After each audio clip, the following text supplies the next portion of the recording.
Para makasama si Chanda sa mga kaibigan niya na makatour around Asia, kailangan niyang gawin ang assignment na ipinagagawa ng kanyang stepmother, ang guluhin ng kasal ni Said Enrique. Hindi pa niya nakikita ang nabanggit na lalaki, pero sa pangalan parang mabahong na ito.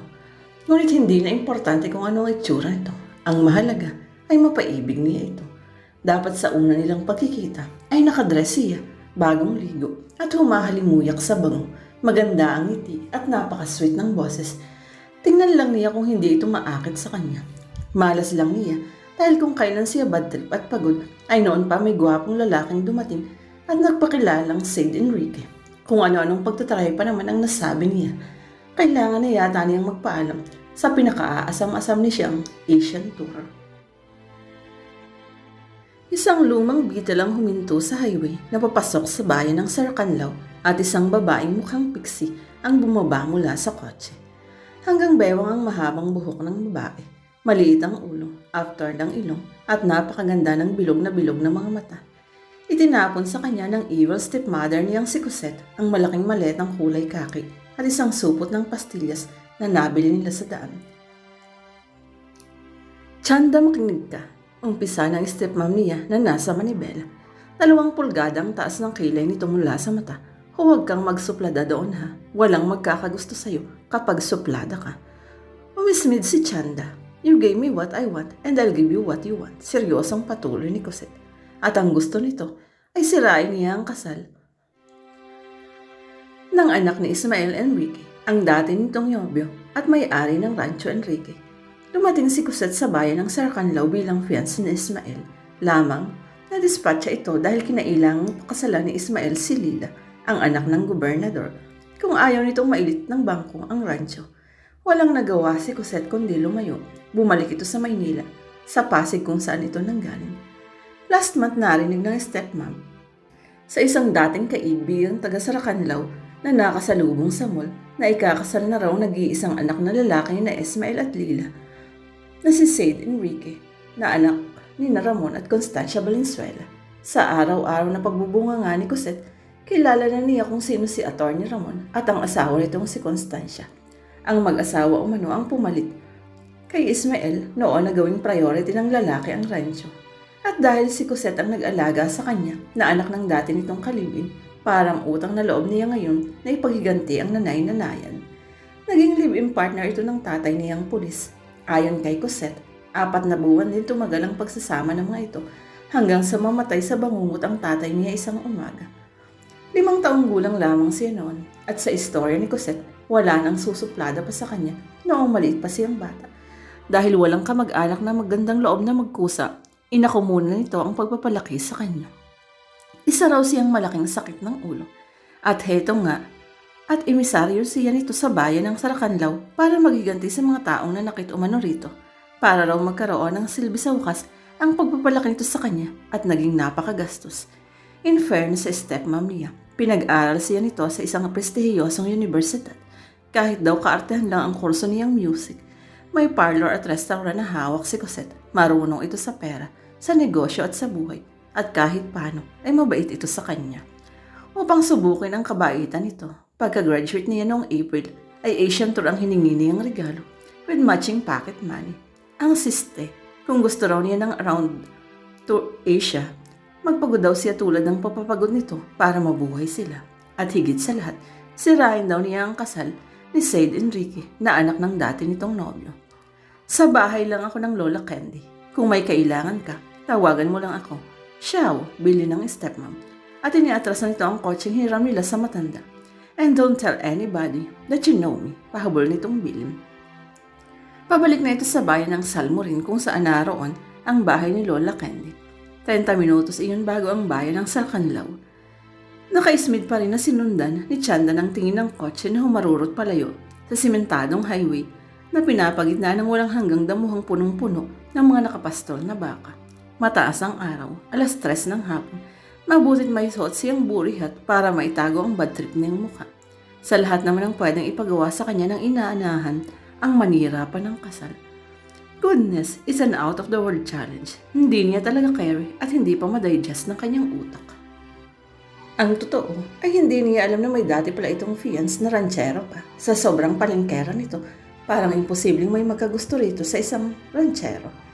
Hay, mukhang wala na siyang magagawa kundi lakarin ang simentadong daan na pinapagitnaan ng hilera ng puno ng mahogany.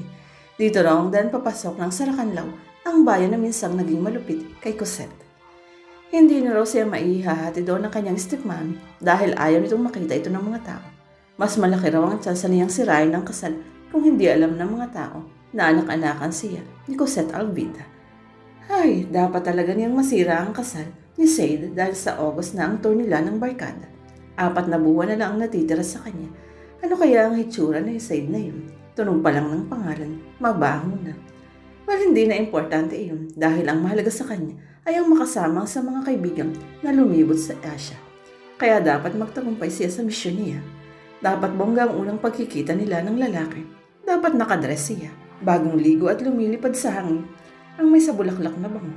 Magpapakilala siya rito at sasabihin, "A beautiful day, isn't it?" At dapat napakalumani at napakasweet ng tinig niya. At syempre dapat may napakasarap ng ngiti na nakapaskil sa kanyang mga labi. Tingnan natin kung hindi maakit sa kanya si Sade.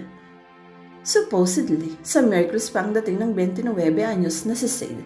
Ngunit gusto niyang sorpresahin ang lahat, kaya napaaga siya ng 2 araw. Pagtapak sa airport, ay rumenta siya ng sasakyan at siya na mismo ang naghatid sa sarili sa Rancho Enrique. Mula nang mag-MBA siya sa London, ay tauna na lamang ang pag-uwi niya ng Pilipinas. Ngayon ay may master's degree na siya. At sa kanyang pagbabalik, aayusan na nila ng kasintahang si Jeline ang kanilang kasal. 4 na taon na niyang nobya ang babae. Wala nang makapagsasabi na wala pa sila sa tamang edad para magpakasal. Malapad ang ngiti at maganang dibdib na iniliko niya sa kalsadang pinapagitnaan ng mga punong kahoy ng mahogany ang sasakyan. Malayo-layo na ang nadrive niya nang may makita siyang babae na may hilang malaking bagahe na kulay kaki. Nakaburihat ito. Ibinaba niya ang salamin ng kotse at binagala ng pagmamaneho. "Hello po, saan po ang punta niyo?" Binigyan siya ng masamang tingin ng babae. Napakaganda nito. Nakakabahala nga lang ang pagsimangot. Parang gabundok ang dala nitong sama ng loob. "Hello," ulit niya. "Hindi mo ba gets? Bad trip ako. Padabog itong lumakad at mukhang nahihirapan sa hinihilang bag. Wala kayong nagsabi sa akin na ganito pala ito kalayo. Hay nako, for slave war ito. Saan po ba ang punta niyo? Mas gurang ka pa sa akin, kaya wag mo akong pupuin. Kung gaano ito kaganda, ganoon naman kapangit ang ugali." Itataas na niya sana ang bintana nang makita niya ang mga mata ng babae. Nakatingin ito sa harap, pero ang pupils nito ay parehong nasa kanan at tinitingnan siya ng pasimple. Mukhang inaanil sa siya. Matutumba ito, matutumba. At natumba nga. Ayan, hindi kasi tumitingin sa dinadaanan. Nasubsob tuloy ito sa semento. Inihinto niya ang kotse at tinakbo ang babae para tulungan. Pero nang hinila niya ito patayo, ay nagalit pa ito imbis na magpasalamat. "At bakit mo ako tinulungan? Dahil bababae ako at mahina. Hindi mo ba alam na sa sarili kong mga kamay ay kaya-kaya kong itayo ang sarili ko?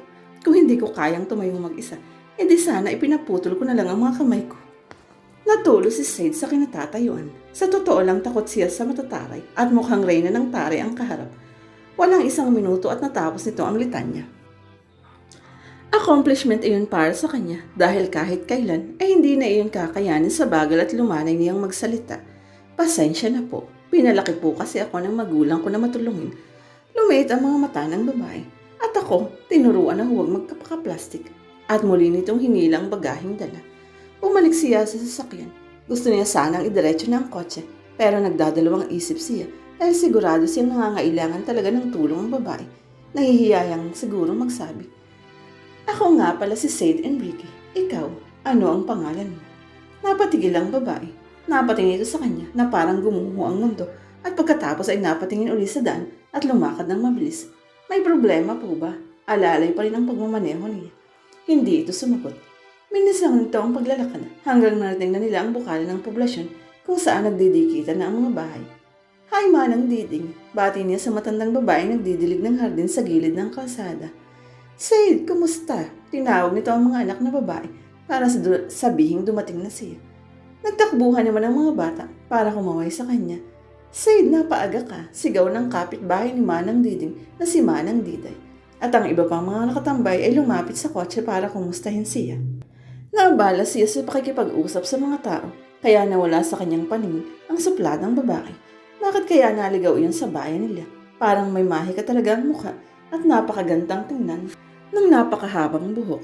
Baka si Maria Makiling ng Laguna iyon na naligaw lang sa bayan nila. Pero si Maria Makiling ay kilala sa pagiging mabait. Ang babaeng iyon, butadti sa pangit ng ugali. Dumiretso siya sa kanilang mansyon na nasa duluhan ng poblasyon. May di kahabaang daan lang napapasukin at gate na nila. Pagtambad sa bakal na gate na may bakal na karatulang Enrique Residence, ay bumusina siya ng 3 beses hanggang sa dumating ang bantay na si Tay Canor. Napaaga kayo, anito nang makita siya sa loob ng kotse. Naku, magpapahanda pa naman sana ang mamamunang welcome party. Napatawa na lang siya. Ibinigay niya ang susi sa mantanda para makuha nito ang kanyang mga bagahe sa compartment at tuloy may parada na rin ang kotse. Naglakad na lang siya patungo sa main door at nagulat ang lahat sa kanyang maagang pagdating. Si Nanay Kusing at ang isa pang kasambahay ay naglalagay ng tali sa butas ng tarpaulin na may nakaimprentang Welcome Home Said kasama ng disenyong logo. Napahinto ang matanda at napayakap sa kanya. Iho, iyak ng kanyang mama Lila habang pababa ng hagdanan. Bakit hindi mo sinabi ngayon ka pala darating para nasunduman lang kita? Surprise kasi mama, kaya hindi ko ibinalita sa inyo. Niyakap niya ito ng mahigpit. Namiss niya talaga ang kanyang ina. Asan si Papa? San pa ba? Di doon sa bukid niya. Palabas na siya ng pintuan upang puntahan ng ama. Nang dumating si Jeline, tumakbo ito sa kanya at yumakap. Akala ko sa Wednesday ka pa. Kulot pa rin ang hanggang balikat na buhok ng nobya. Medyo pumayat ito ng konti. Tawa ang kanyang isinagot. Puntahan natin si Papa. Kumuha sila ng mga kabayo at nagkarera papunta sa burol kung saan pinapakain ng dandaang baka. Nakita niya raw ng ama sa lilim ng kahoy na ipil kasama ang ilang mga tauhan. Nagulat din ito pagkakita sa kanya. Nagpakatay na ang mamamunang 3 baboy at 1 baka para sa welcome party mo, anang kanyang papa. Taliwas sa ina, hindi siya uwi ang kanyang ama sa pagpapakita ng pagmamahal nito. Hindi man lang nga siya nito niyakap. Tuloy ang party, sagot niya. Hiyawan ang lahat ng mga tauhan dahil syempre, inuman iyon at mukhang hindi na makakahintay ng Merkules ang handaan dahil nagpabili na ng 5 kahan ng mucho ang kanyang papa. Dumiretso na sila sa kubo sa malapit para mag-inuman. Sabi ng dalagita kanina kay Chanda, dumiretso lang daw siya sa Antonio Jose Street na yun at makikita niya ang pulang bakod na may nakakabit na tarpaulin ng Melisano Musical Ensemble. Ang malaking lumang bahay raw ang ginagawang opisina ng bandang sasalihan niya. Kanina pa siya lakad ng lakad, ngunit hindi pa niya nakikita ang hinahanap. Napapalhod na siya sa pagod nang marinig niya ang tugtog ng balse.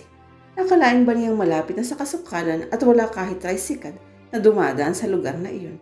Ano bang klaseng bukid itong napadpara niya? Huminto muna siya sa isang sari-sari store at bumili ng pantawid uhaw bago muling isinabak ang sarili papunta sa pulang gate. Nakailang katok pa siya bago may batang lumabas. Hi, can I talk to Miss Melisano? Aniya. Kwento ng kanyang mami Cosette. Matandang dalaga raw ang may-ari ng Melisano Musical Ensemble. Nakaaway raw ito ni Cosette minsan pero naging matarik din na kaibigan sa huli. Ito lang ang nag-iisang tao sa bayang iyon na nakakaalam na anak-anakan siya ni Cosette. Tinawagan ito ng ina-inahan para bigyan siya ng trabaho habang nasa Saracanlaw siya. Pumalik muna ang bata sa loob bago siya pinapasok. Pagtuloy niya, ay tinahulan pa siya ng aso. Ang malas niya talaga ngayong araw. Parang hihimatayin siya sa nervyos. Pinalabas ng bata ang aso at pinakyat siya sa hagdan dahil nasa 2nd floor ang nagpapraktis na grupo. Tipikal na Kastilya ng bahay.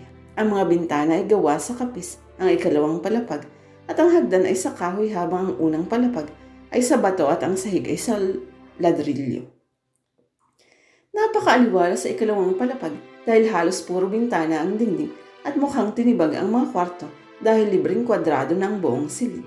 Sa gitna nakapwesto ang 12 musikero na may hawak na iba't ibang wind instrument. At paano ba na hindi mapapansin ang napakalapad na likod ng kumukumpas? Dahan-dahan itong napalingon sa kanyang direksyon nang mapansing may tinututukan ng tingin ang grupo na kinukumpasan. Nang nakita siya ng may edad na babae, pinahinto nito ang pagtugtog at dahan-dahan itong lumapit sa kanya na parang leon na manlalapa. Chinita ang mga mata nito. Naglalana ang mukhang masyadong malit para sa napakalapad na katawan. Halos wala na itong leeg at ang balikat ay parang sa lalaki ang laki. Kamukha nito ang berdugong headmistress ng pelikulang Matilda na wala nang ibang ginawa kundi manakot ng mga bata. Lumapit ito sa kanya at tiningnan siya mula ulo hanggang paa. Sa napaka-istriktong mga mata. Masyadong patpatin. Baka sakitin ka at palaging mag-absent. Bawal mag-absent sa mga ensayo namin. I'm healthy. Kumpiyansa niyang sagot. Gusto niya lang ipaabot sa kaharap na hindi siya basta-basta natatakot. Straight body. Sigaw nito na ikinatalo niya. Ano raw? Bakit ito nanigaw? Napa-straight body tuloy siya. Ayaw ko nang hindi postura sa mga musikero. Anang maestra na parang sumisigaw sa plato ng army. Dapat lahat, diretso ang likod. Napadiretso ang likod ng lahat ng musikero. Mukhang takot masigawan. Sasagot sana siyang pagod na pagod siya, kaya masama ang postura niya ngayon. Ngunit sa totoo lang, nakakatakot talaga kasi si Miss Melisana, kaya kinagat na lang niya ang labi. Nagmukhang anghel ang mami kuset niya sa babaeng ito. Anong alam mong instrumento? Tanong ng maestra. Clarinet po. May tumutugtog na ng clarinet. Tumingin ito sa babaeng may hawak ng trompeta. Arlene, kunin mo ang tuba sa baba. Namilog ang mga mata ni Chanda nang marinig na ang dambuhalang tuba ang ipapahawak sa kanya. Pagod na nga siya sa paglalakad at paghila ng bagahe. Pagkatapos ipapabuhat pa sa kanya iyon, ngunit hindi siya makapagsalita sa takot na mabugahan ng apoy ng may sadragong maestra. Hindi nagtagal ay dumating din ang mukhang Koreanang si Arlene, bitbit ang instrumentong 2 talampakan na lang at kasing tangkad na nito. Tumitig ito sa kanya at umismil. Inismira niya rin ito para patas. Sa unang tingin pa lang, ay alam na niya na kay Arlene babantay ng kanyang likuran. Hindi ba may kasabihang, ang magnanakaw ay galit sa kapwa magnanakaw? Sa ibang salita, ang feeling Diyosa ay galit sa kapwa feeling Diyosa. Pinatayo siya sa pinakadulo ng linya. Hindi naman talaga sobrang bigat ng tuba. Yan nga lang ang ramdam niya talaga na may binubuhat siya. Sa laki nito pwede nang ipasok ang kalahati ng katawan niya. Gusto siguro siyang pagtripan ni Miss Melisana. Kaya sa kanya ipinabuhat ang instrumento. Binuksan niya ang pyesa ng tennis waltz at nakasabay sa lahat ng pagtugtog habang tinitingnan ang pagkumpas ng kamay ng maestra. 5 kanta na ang kanyang tinugtog bago tinapos ang pag-iensayo at intusan ulit ni Miss Melisana si Arlene. Nahihatid siya sa bahay ni Yolanda. Whoever that was, walang salita na lumabas ng bahay si Arlene kaya tahimik din siyang sumunod dito. Hindi man lang sila nagkasabay lumakad. Sa likod siya ng babae. Akay-akay ang malaki niyang bagahe. Ang sarap sa bunutan ng mukhang krong-krong sa unahan. Sa totoo lang. Lumakad sila papunta uli sa duluhan ng Jose Antonio Street at lumiko pa kanan kung saan naroon ang Town Plaza at ang basketball court. Huminto sila sa 2 palapag na bahay na 80s ang disenyo. May puting pinta at pulang seramiko. Pumasok sila roon at ang matandang dalagang si Yolanda ang tumulong sa kanya na may pasok ang kanyang bagahe sa kanyang magiging kwarto. Nagpasalamat siya kay Arlene. Nga lang, hindi ito sumagot. Maaga pa lang ay abala na ang lahat sa paghahanda para sa welcome party ng unique uhiyo ng pamilya Enrique. Naikabit na ang banderitas, na-deliver na sa mansyon ang halos di mabilang na kahon ng beer at naimbita na ang lahat na dapat imbitahin. Para na ang kasal sa laki ng gastos. Isinabay na rin kasi ang pasasalamat at handa sa pagtatapos ni Sade sa MBA nito. May nakaawa na naman si Rogelio nitong linggo lang, sabi ni Jillian kay Sade habang nakikigulo sila sa likuran kung saan abala ang mga tao sa paglilitsyon ng 2 baboy. Ang bangunang amoy ng papalutong baboy. Ipinahanda na ni Sade ang kutsilyo para pakunan ito ng pinakaunang hiwa sa tiyan. Ano pa ba ang bago sa kapatid mo? Sagot ni Sade. Palaging nasasali sa trouble ang bunsong kapatid ni Jillian. Palagi nilang binibigyan ng lalaki ng sakit ng ulo ang mga magulang. Binastos daw kasi ang girlfriend, kaya napasubo ulit. Sabihan mo siya na wala siyang makukuha kapag nagpalipad ng kamao. Dapat inihatid na lang niya pa uwi ang girlfriend niya. Oo nga, walang katapusang sang-ayon ni Jillian. Mukhang nag-ipon muna ng lakas ng loob ang babae bago muling nagsalita. Do you know that Arlene is back? Napatingin siya ng matalim sa kasintahan. Paano ba niya makakalimutan si Arlene Maldeo? Naging girlfriend niya ito ng 2 linggo. Agad niyang kinalasan dahil masyadong obsessive. Nakakatakot dahil parang neurotic. Ang infatuation nito sa kanya. Kabit ng kabit kahit saan at mukhang ayaw nang umuwi sa sariling bahay. Patapos siya noon sa kolehiyo at siyempre kaya nasa Sarakan daw siya. Nakilala niya si Arlene sa isang sayawan sa katabing bayan ng Salmorin. Masaya itong kasama at may hitsura rin, kaya niligawan niya. Kulang babae, sinagot siya agad. Pag-uwi niya ay sumama ito sa kanilang mansyon. Nang makita ang bahay niya ay pang-arang-ayaw ng umuwi ng babae kahit anong parinig niya na darating na ang mga magulang niya na nasa States ng mga panahong iyon. Nag-freak out siya sa ugali nito kaya nakipagkalas agad siya. Nagbanta ang babae nagpapakamatay. Hindi niya sineryoso. Pagkatapos ng 2 linggo, nabalitaan niya naglaslas daw ito. Mabuti at hindi natuluyan. Nang gumaling ito, sinundan-sundan ulit siya. Kaya naman todo iwas siya. Nang mabalitaan niya na umuwi ito ng Cebu sa lola nito para mag-aral ng music, sakalang ulit siya naglagi sa mansyon at sa bayan nila. Para siyang nabunutan ng tinik nang nawala ito sa kanilang bayan. Ngayon hindi niya alam kung anong problema na naman ang bibigay ng babae sa pagbabalik nito. Pusta niya, gagawa ito ng kadramahan para masira ang engagement nila ni Jeline. Napangiti at napailing si Sid. Hindi ito magtatagumpay. Alas 5 pa lang ay nagsidatingan na ang kanilang mga bisita at ang kanilang mga tauhan. Pinalabas na agad nila ang beer para sa mahaba-habang inuman. Alas 5:30 dumating ang Melisano Musical Ensemble sa mansion para tumugtog sa pagtitipon. Nakikipaghalak-hakan si Sid sa sangguniang bayan ng may kumalabit sa kanya, si Arlene. Hi Sid, magalang nitong bate. Suot nito ang t-shirt na may tatak ng Melisano Musical Ensemble. Kung magmamasdan ng babae, malaki ang ipinagbago nito. Mas pumuti at kuminis, mukhang nahiyang sa siyudad. Sana naburalan na sa Cebu ang pagkaluka-luka nito. Hello, malagalang niyang sagot habang nararamdam niya ang pagtitig ng lahat. Pinag-uusapan sila nang nagpakamatay ito. Congrats sa recent MBA graduation mo. Iniabot nito ang kamay. Inilahad niya ang palad bilang pagtanggap. Pangit naman kung hihiyain ito. Said, tawa ng papalapit na si Jeline. Siguro nakita nang lapitan siya ni Arlene, kaya lumapit din. Hi Arlene, masayang bati ng nobya. Ngumiti naman si Arlene. Mukhang alam na ito kung paano dapat mag-react sa sitwasyon. May iwan ko na kayo. Tutulong pa kasi ako kay Miss Melisano sa pag-ayos ng aming mga instrumento. At dali-dali na itong umalis. Nagbigay ng nervous na tingin sa kanya si Jeline. Baka manggulo yan. That will never happen. Binigyan niya ng halik ang kasintahan. Manong dalian niyo po. Sabi ni Chanda sa driver dahil late nang ibinigay sa kanya ni Arlene ang kanyang t-shirt at may malaking mancha pa sa gilid. Kaya nilabhan niya pa. Hindi tuloy siya nakadating ng maaga sa bahay ni Miss Melisano at naiwan siya ng service nilang jeep.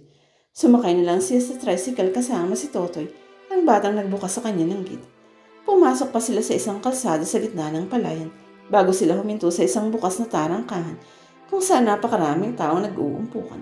Binayaran na muna ang driver bago bumuntot kay Totoy sa loob. So ito ang alsa syudad ng Sarkanlaw. Ani Chanda sa sarili habang tinitignan ng mga taong nakakasalisin nila. May mga sosyal at may mga mukhang geologs. Marami rin ang baklita at mayroong mga madre na nakaupo sa dulo. Mukhang magastos yata magtapon ng kasiyahan sa probinsya. Sa syudad, mga kamag-anak at ilang kakilala lang ang iniimbita.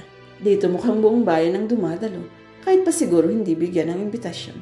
Tahimik kasi kanina ang mga pamamahay na nadaanan ng tricycle. Mukhang nakapiesta lahat dito. Napaigtas siya nang mayroon siyang naapakang lalaki. Nakaupo kasi yun sa Bermuda gas habang nakikipag-inuman. Humingi siya ng pasensya. Pag-angat ng tingin niya, tumambad sa kanyang isang mansyon sa mga Enrique. Kaya siguro sumakit talaga ang loob ng kanyang mami Cosette nang hindi nito makatuluyan si Ismael. Mantakin mo, muntik na palang nakajakpat ang stepmom niya.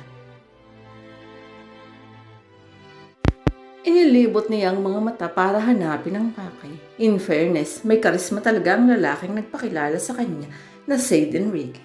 Moreno, mapupungay ang mga mata at ang tangkad pa. Nataranta nga siya nang magpakilala ito sa kanya dahil mukha siyang gusgusin ng mga oras na iyon. Hindi bang plano niya ay dapat bagong ligo siya at nakabistida ng maganda sa unang pagkikita nila? Bakit kung kailan lasing na lasing siya sa pagod at bisita ay saka pa ito sumulpot? Nasira tuloy ang first moment nila. Hinahanap ka ni Miss Melisano. Bakit ngayon ka lang? Tumambad sa kanyang harapan si Arlene. Tinasa niya ito ng kilay. Siguradong hindi agad ito ibinigay sa kanyang t-shirt para maliit siya ng dating sa pagtitipon at mapagalitan uli ng maestra. Hintay-hintay lang ang babaeng ito dahil hindi tatagal ay makakaganti rin siya. Kanina pa kita hinahanap. Anang paparating na si Miss Melisano. Kanina pa sana kami nakapag-uumpisa kung maaga kang dumating. Galit na galit ang mukha ng maestra, parang aso na mga nagat. Mamaya ay tatawagan na niya ang mami Cosette niya. Nasunduin na siya dahil hindi na niya kaya rito. Para siyang nasa gitna ng kugubatan na napapalibutan ng mababangis na hayop na atat manlapa. Tumakbo na lang siya sa mga kasama na nakapwesto na sa kanilang formation at naghihintay na lamang sa kanya para makapag-umpisa. At nang makumpleto, isang nakakaindak na tsa-tsa ang kanilang entrada. Umupo si Sid sa mesa ng kanyang papa, kung saan naroon din si Mayor Soledad, si Congressman Malaya, ang kanyang magiging in-law na sa Attorney Ramon at ilang malalaking negosyante ng kanilang bayan. Pinag-uusapan ng mga ito na dapat ayusin na ng gobyerno ang problema sa mga rebelde dahil ang mga commercial breeders ng baka ang naaapektuhan. Bumaba ang bilang ng mga ranchero dahil sa problema ng peace and order, kakulangan sa kapital at hindi maayos ang mga batas para sa renta ng mga lupain na pwedeng pagpastulan. At kapag rancho, dapat daan-daang ektarya ang pag-aaring lupa para pastulan ng baka. Hindi natin kaya ang demanda aniya. Sa ibang bansa, nagbibigay ng subsidiya ang gobyerno sa mga commercial breeders. Malaking industriya ito kung palalaguin lang. Abalang-abala si Sid sa pakikipagpalitan ng opinyon ng may umakbay sa kanya. Jaime, binigyan niya ng yakap ang matalik na kaibigan at kinuha ito ng beer sa kaha na malapit sa tares ng hardin. Nakigrupo na sila sa mga basketballista na kasama nilang naglalaro sa court sa plaza. Basketball ang pinagkakaabalin tuwing umuwi siya ng Sarkanlaw at dito niya nakilala si Jaime, ang kanilang star player. Kaya nga, niya naging kaibigan dahil paborito siyang pasahan ng bola. Hindi naman kasi siya magaling, gusto niya lang makilaro. Pare, humahango si Buboy, ang kanilang waterboy. Grabe, ang ganda nung nagbubuhat ng dambuhalang trompeta doon. Ano nga ang tawag doon? Itinuro nito ang instrumento. Tuba, sabi nito. Mukhang walang nakakaalam sa grupo kung anong tawag sa dambuhalang trompeta. Mabigat yun Aniya sabay tingin sa gilid kung saan nakapwesto ang tumutugtog ng mga musikero. Nakikita niya ang malaking butas ng tuba pero hindi niya nakikita kung sino ang may hawak niyan dahil natatakpan ito ni Arlene. Inalis na niya agad ang tingin dahil napapatingin din sa direksyon niya si Arlene. Baka mabigyan pa nito ng ibang kahulugan ang ginagawa niya. Umasa at manggulo ng sobra-sobra. Said, halika. Hinablot siya ni Jeline para ipakilala sa mga bagong dating na bisita. Mga bagong kakilala raw nito na nagbabakasyon galing Manila. Lumapit din ang kanyang ina at nakipagbeso-beso. Said, isayaw mo naman ang tita Rita mo, sabi ng kanyang mama nang pumaimbabaw na ang balse ng tennis waltz. Iniabot naman niya ang kamay sa matandang nakasuot ng Pilipiniana. Kahit saan ito pumunta, ay bihis na bihis palagi. Minsan nga ay nagsimba itong nakasuot ng bughaw na gown. Kinabog lahat. Kailan ba talaga ang kasal? Tanong ni Tita Rita nang nakikipagsiksikan na sila sa ibang pareha na sumasayaw sa gitna. Sasagot sana siya ng mahagip ng kanyang mga mata ang may buhat na tuba, ang babaeng suplada. Kahit naka-t-shirt lang ito at mukhang pagod na pagod, sa pagpasa ng tuba ay litaw pa rin ang malaking kantada nitong ganda. Mula sa kinatatayuan ay natanong niya ang buong team ng basketball na binubuhat ang kanilang mesa para ilapit sa mga musikero. Ang suplada pala ang nakainkwentro niya sa daan, ang ikinukwento ni Buboy kanina. Abala ang babae sa kakaihip ng tuba at halata sa mukha nito ang pagka-bad trip. Bakit ba kasi sa dami ng instrumento, ang tuba pa ang ibinigay rito? Iho tinatanong kita. Hinampas ng kanyang tita Rita ang balikat niya. Nakalimutan na niyang may kasayaw siya. Kailan ba ang kasal? Ulit nito. Ngayong July ang engagement namin, so mga December. At muling bumalik ang mga mata niya sa supladang babae. Ewan ba niya? Basta ang cute nito para sa kanya. Masarap titigan. Aalamin talaga niya ang pangalan nito. Hingal na si Chanda sa kakabuhat at kakaihip ng tuba. Kaya laking pasalamat niya nang matapos na ang kanilang second set. Tinignan niya ang oras. 10:00 na. Makakakain nga mula uli dahil ginutom siya. Ibababa niya sana ang tuba sa lupa nang tawagin siya ni Miss Melisano para sabihing bumalik agad pagkatapos ng 40 minuto. Opo, sagot niya bago itinuloy ang pagbaba ng tuba. Klang, nanay ko po, may ulo siyang nasakluban. Bakit kasi hindi muna siya tumingin bago niya ibinaba ang hawak na instrumento? Nakadisgrasya patuloy siya. Tinulungan naman siya ng kanyang nadisgrasya sa pagtataas ng tuba at halos mangisay siya nang makita ang nabiktima niya. Si Sadie, Iho, are you okay? Isang matanda at matabang babae na kamukha ni Sid ang napasugod sa kanila. Baka ito si Lila Enriquez, parang hihimatay nito nang may nakitang dugo sa noo ni Sid. Napatakbo rin ang palapit sa kanilang isang matandang babaeng nakapilipinyana, marahil para damayan si Sade. Pero hindi na ito nakalapit dahil naapakan nito ang laylayan ng suot na gown at natumba. Natigil pansamantalang party dahil sa eksena. Hindi talaga mapigilan ni Chanda ang mapahagikik nang tumapon sa paanan niya ang biglang matanda. Inalalayan naman ito ng mga lalaking nagiinuman kalapit na mesa para makatayo. At nang nasa dalawang pana ay inayos nito ang gown, ibinalik ang bonggang postura, inisnab ang lahat, ang truwang papalapit sa kanya. Bakit hindi ka nag-iingat? Asig nito sa napakaasim na mukha. Kung idemanda ka kaya namin ng reckless imprudence at lumapit ito kay Sid para tingnan ang sugat ng binata. I'm okay. Pakalma ng lalaki sa matatanda bago tumingin sa kanya. Gusto niyang paikuti ng mga ta. Hindi siya makapaniwala. Kaunting sugat lang pero parang gimbal ang mundo sa mga kaharap. Hello, palalaking tao ni Sid. Kung mag-worry ang mga babae sa kaunting dugo, parang wala nang bukas. Mama's boy. May lumapit din na matangkad at morenang babae sa kanila. Napatingin ito sa kanya mula ulo hanggang paa. At kung hindi siya nagkakamali, ito ang fiancé ni Sid na anak ng mga Valenzuela. Chanda, ano na naman ang ginawa mo? Sumulpot din si Arlene. Nakiosyoso rin ito kay Sid, ngunit binigyan ito ng mga babae na nakapaligid sa lalaki ng masamang tingin. Sinipat na lang siya nito na para bang ang tanga-tanga niya. Makakarating ito kay Miss Melisano, pananakot ni Arlene. Nilibot nito ang mga mata, ngunit hindi nito mahanap ang maestra. Binalingan nito ang mga nakapaligid kay Sid. Pasyensya po ha. Huwag kayong mag-alala. Makakarating to kay Miss Melisano at didisiplinahin namin ang may sala. Ngunit hindi pa rin nagbago ang reaksyon ng tatlong babae. Halatadong hindi gusto ng mga ito si Arlene. Sinenyasan siya ni Arlene na sumunod dito. Dumiretso ito sa nag-uumpukang musikero, kaya sumunod na lang siya. Baka rin mag-uumpisa na ang kanilang third set. Pagdating doon ay pinagsabihan siya nito. Hindi mo ba alam na ang mga Enrique ang pinakamasugid nating kliyente? Bakit hindi ka nag-iingat? Hindi ninimatis na hindi magsalita. Matanong nga kita, Arlene, ikaw ba ang magpapasweldo sa akin? Hindi ito sumagot. Tinatanong kita, ikaw ba ang amo para ikaw magsermon dito? Sa totoo naman dahil sa kagagahan mo ay baka mawalan pa tayo ng kliyente. Nagsinyasan ng kanilang mga kasamahan dahil sa nag-uumpisa na ang bangayan. Interesado rin kasi ang mga ito na makinig at makichismis. Whatever. You're not the one who's gonna pay me at the end of the month, so shut up. At umalis na siya sa harap ng babae at pumunta sa tabi ng baklitang si Olga na may hawak ng saksopon para dito makipagtsikahan. Habang naroon ay hinagilap niya ng tingin si Sid, hindi niya ito makita. Baka ipinagamot na ng matatandang babae. Hay, siguradong mahihirapan siyang maakit ang lalaki dahil marami itong gwardya sibil. Dahil walang magawa, ay umupo si Chanda sa bintana ng kanyang nirerentahang silid na nakaharap sa plaza. Mainit talaga ang 2:00 ng hapon at tila walang katao-tao sa plaza. Malamang nakatambay ang lahat sa silong ng Municipal Hall na nasa duluhang kanan ng kwadrado ng Bermuda Grass. Nababagot siya talaga.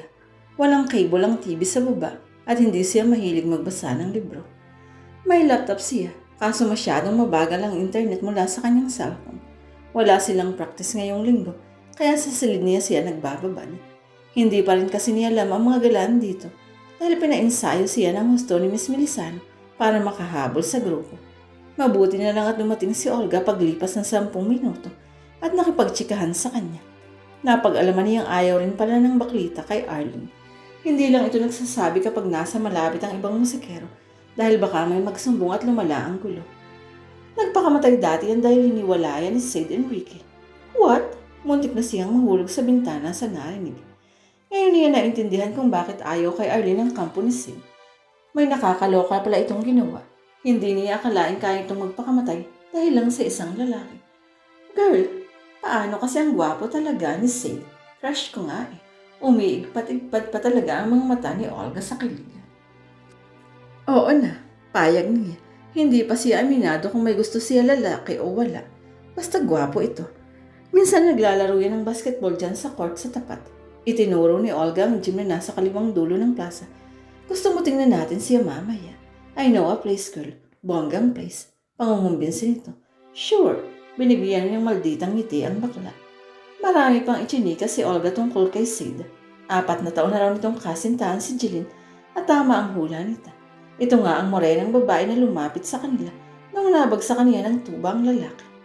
Okay naman daw ang ugali ni Jilin Kaso may pagka-moody minsan at may pagka-bossy. Crush daw ni Jeline simula pagkabata si Sid at dahil sa sulsul ng dalawang partido, kaya niligawan ng lalaki ang dalaga. Napangalumbaba si Chanda dahil naalala niya ang ina-inainihan. Iba talaga kapag pamilya ni Sid ang gumalaw. Napaka-impluwensya kaya kung gusto niyang maakit sa kanya ang lalaki, dapat iwas-iwasan niya ang pamilya nito. Hinintay muna nilang humapon-hapon bago sila bumaba ng bahay para magtungo sa basketball court. Pero nagbago ang isip ni Olga. Imbis daw na dumiretso sila sa gymnasium, pumunta raw sila sa kasukalan dahil mas maganda raw ang biroon. Dumaan sila sa bermudahan ng plaza at tumawid sa mga kahoy-kahoy. Para tayong sina Hansel at Gretel nito. Aniya sa bakla dahil nga naglalakihan ng mga kahoy na kanilang dinadaanan.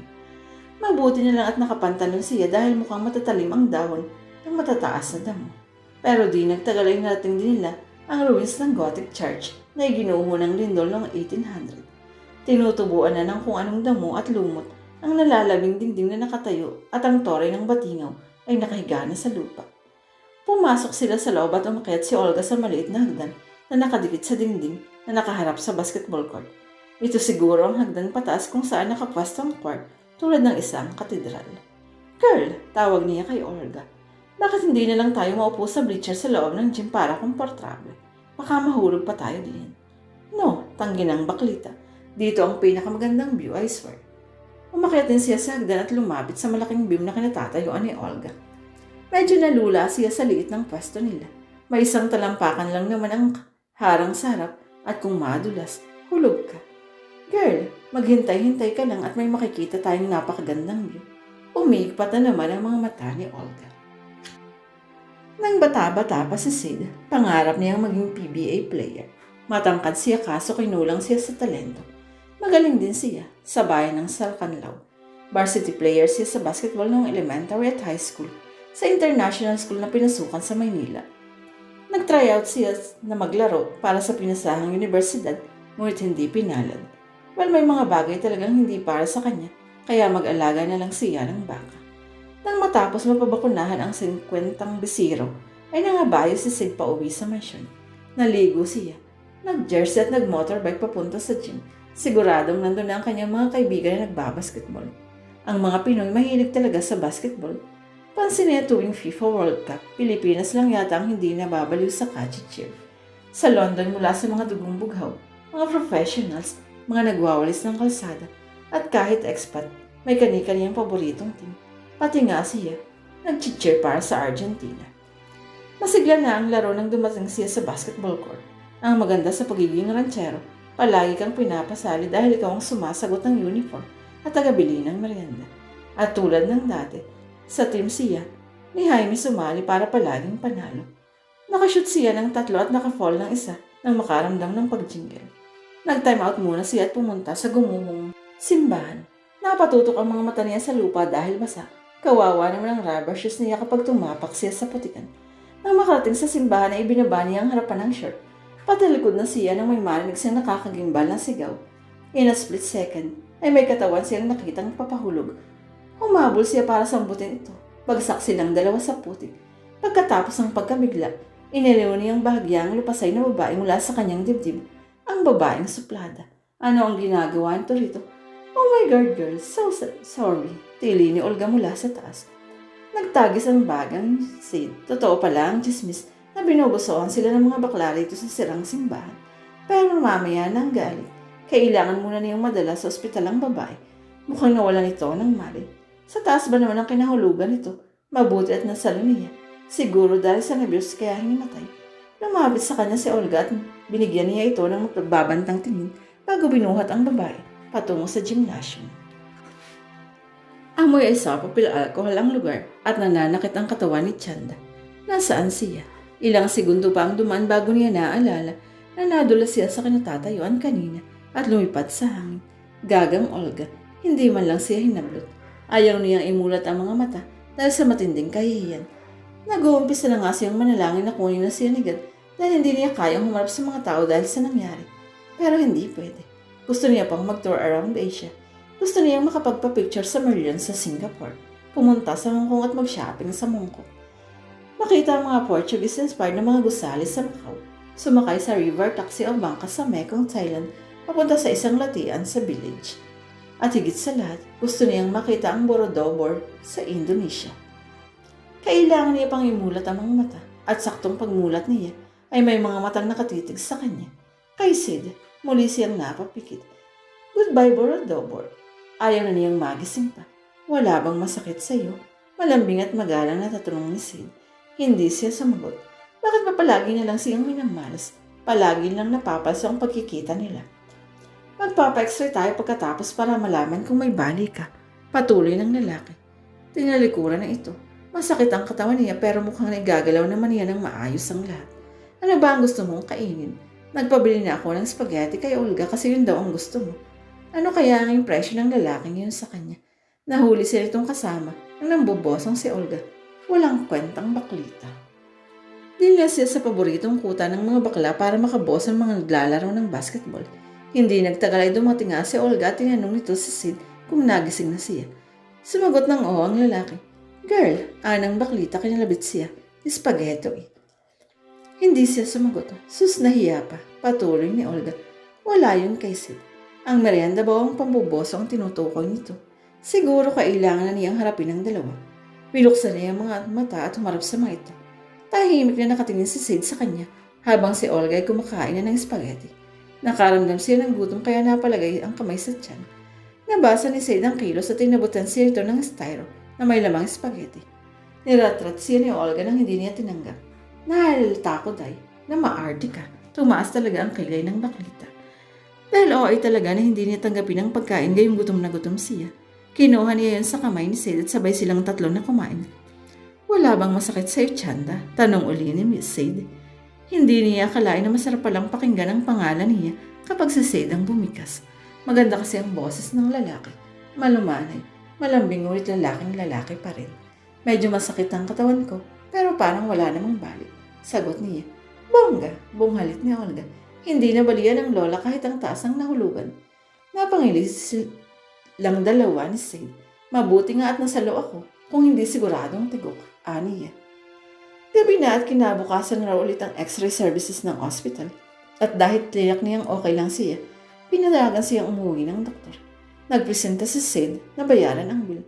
Ay huwag na, nahihiyang sabi ni Chanda pero sa katunayan ay hinihiling niya na huwag bawiin ng lalaki ang sinabi dahil hindi malaki ang ibinigay na allowance ng kanyang mami Cosette. Magbubuklat sana siya ng wallet na maliit lang ang laman nang hinablot ng lalaki ang bill at maglabas ng ilang lilibuhin mula sa pitaka nito. Nang matanggap nito ang sukli ay nagpasalamat siya rito. Binigyan siya ni Sid ng isang mabait na ngiti. Inihatid sila ng lalaki sa bahay ni Aling Yolanda at nakipag-usap pa ito sa matandang dalaga bago nagpaalam na uuwi na. Bago ito umalis ay niyaya sila nito ni Olga na manood ng banda sa bagong bukas na bar sa bayan ng Malinog sa sunod na Sabado. Bago siya humiga ay nag-text siya sa Stanley. Mami, you need to prepare for my Asian trip. Inimbita ako ni Sid na lumabas next Sunday. Isang smiley ang text back ng kanyang ina-ina. Manic Monday. Tinatamad magbihis si Chanda para sa ensayo nila sa kanilang gig sa darating na linggo. Siguro medyo inaantok siya dahil sa ininom na painkiller para sa pananakit ng katawan. Ayon sa x-ray, wala siyang fracture. May pasa nga lang siya sa tagiliran na medyo sumasakit. Pero maaga pa rin siyang bumangon sa higaan para hindi malit sa practice nila. Baka mabuhay naman siya ng apoy ni Miss Melisano. Nag-usap sila ng kanyang mami Cosette kagabi kung paano nito naging kaibigan ng matandang dalaga. Ang una raw na pagtutuos ng dalawa ay ng pag-agawa ng mga ito ang natitirang bangus sa palengke. Naghahanap daw ng bangus si Cosette noon para magpakita ng gilas ng talento sa pagluluto sa nobyong si Ismael. Nakasabay nito sa pagdaklot ang pinakahuling bangus si Miss Melisano. Ayaw magbigayan kaya dinila sila kapwa sa kapitan. Nagbangayan sila roon at kapwa nila hindi na iuwi ang bangus para raw patas. Kapag nagkakasalubong daw ang dalawa sa daan, ay napapalitan ng mga ito ng titig na nakakasakit ng tiyan. Nagpaparinigan hanggang sa inupo sila sa isang mesa ng madyo at naghalakhakan. At nang dinispatch siya si Cosette, ni Ismael Enrique. Sa balikat ni Miss Melisano ang iniyakan nito. Ang totoo mahirap para sa kanya, naninagi na mabait at matulungin ng maestra. Halos lahat nga ng mga musikero ay takot dito. Pero aminado siyang pagdating sa pangailangan ay mapagbigay si Miss Melisano. Narinig niya nung nagkasakit ang anak ni Mang Dayo ang naghahawak ng obo.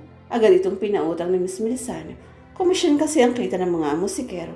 Kung ilan ang kanilang tinugtugan, yun din ang kanilang makukuha.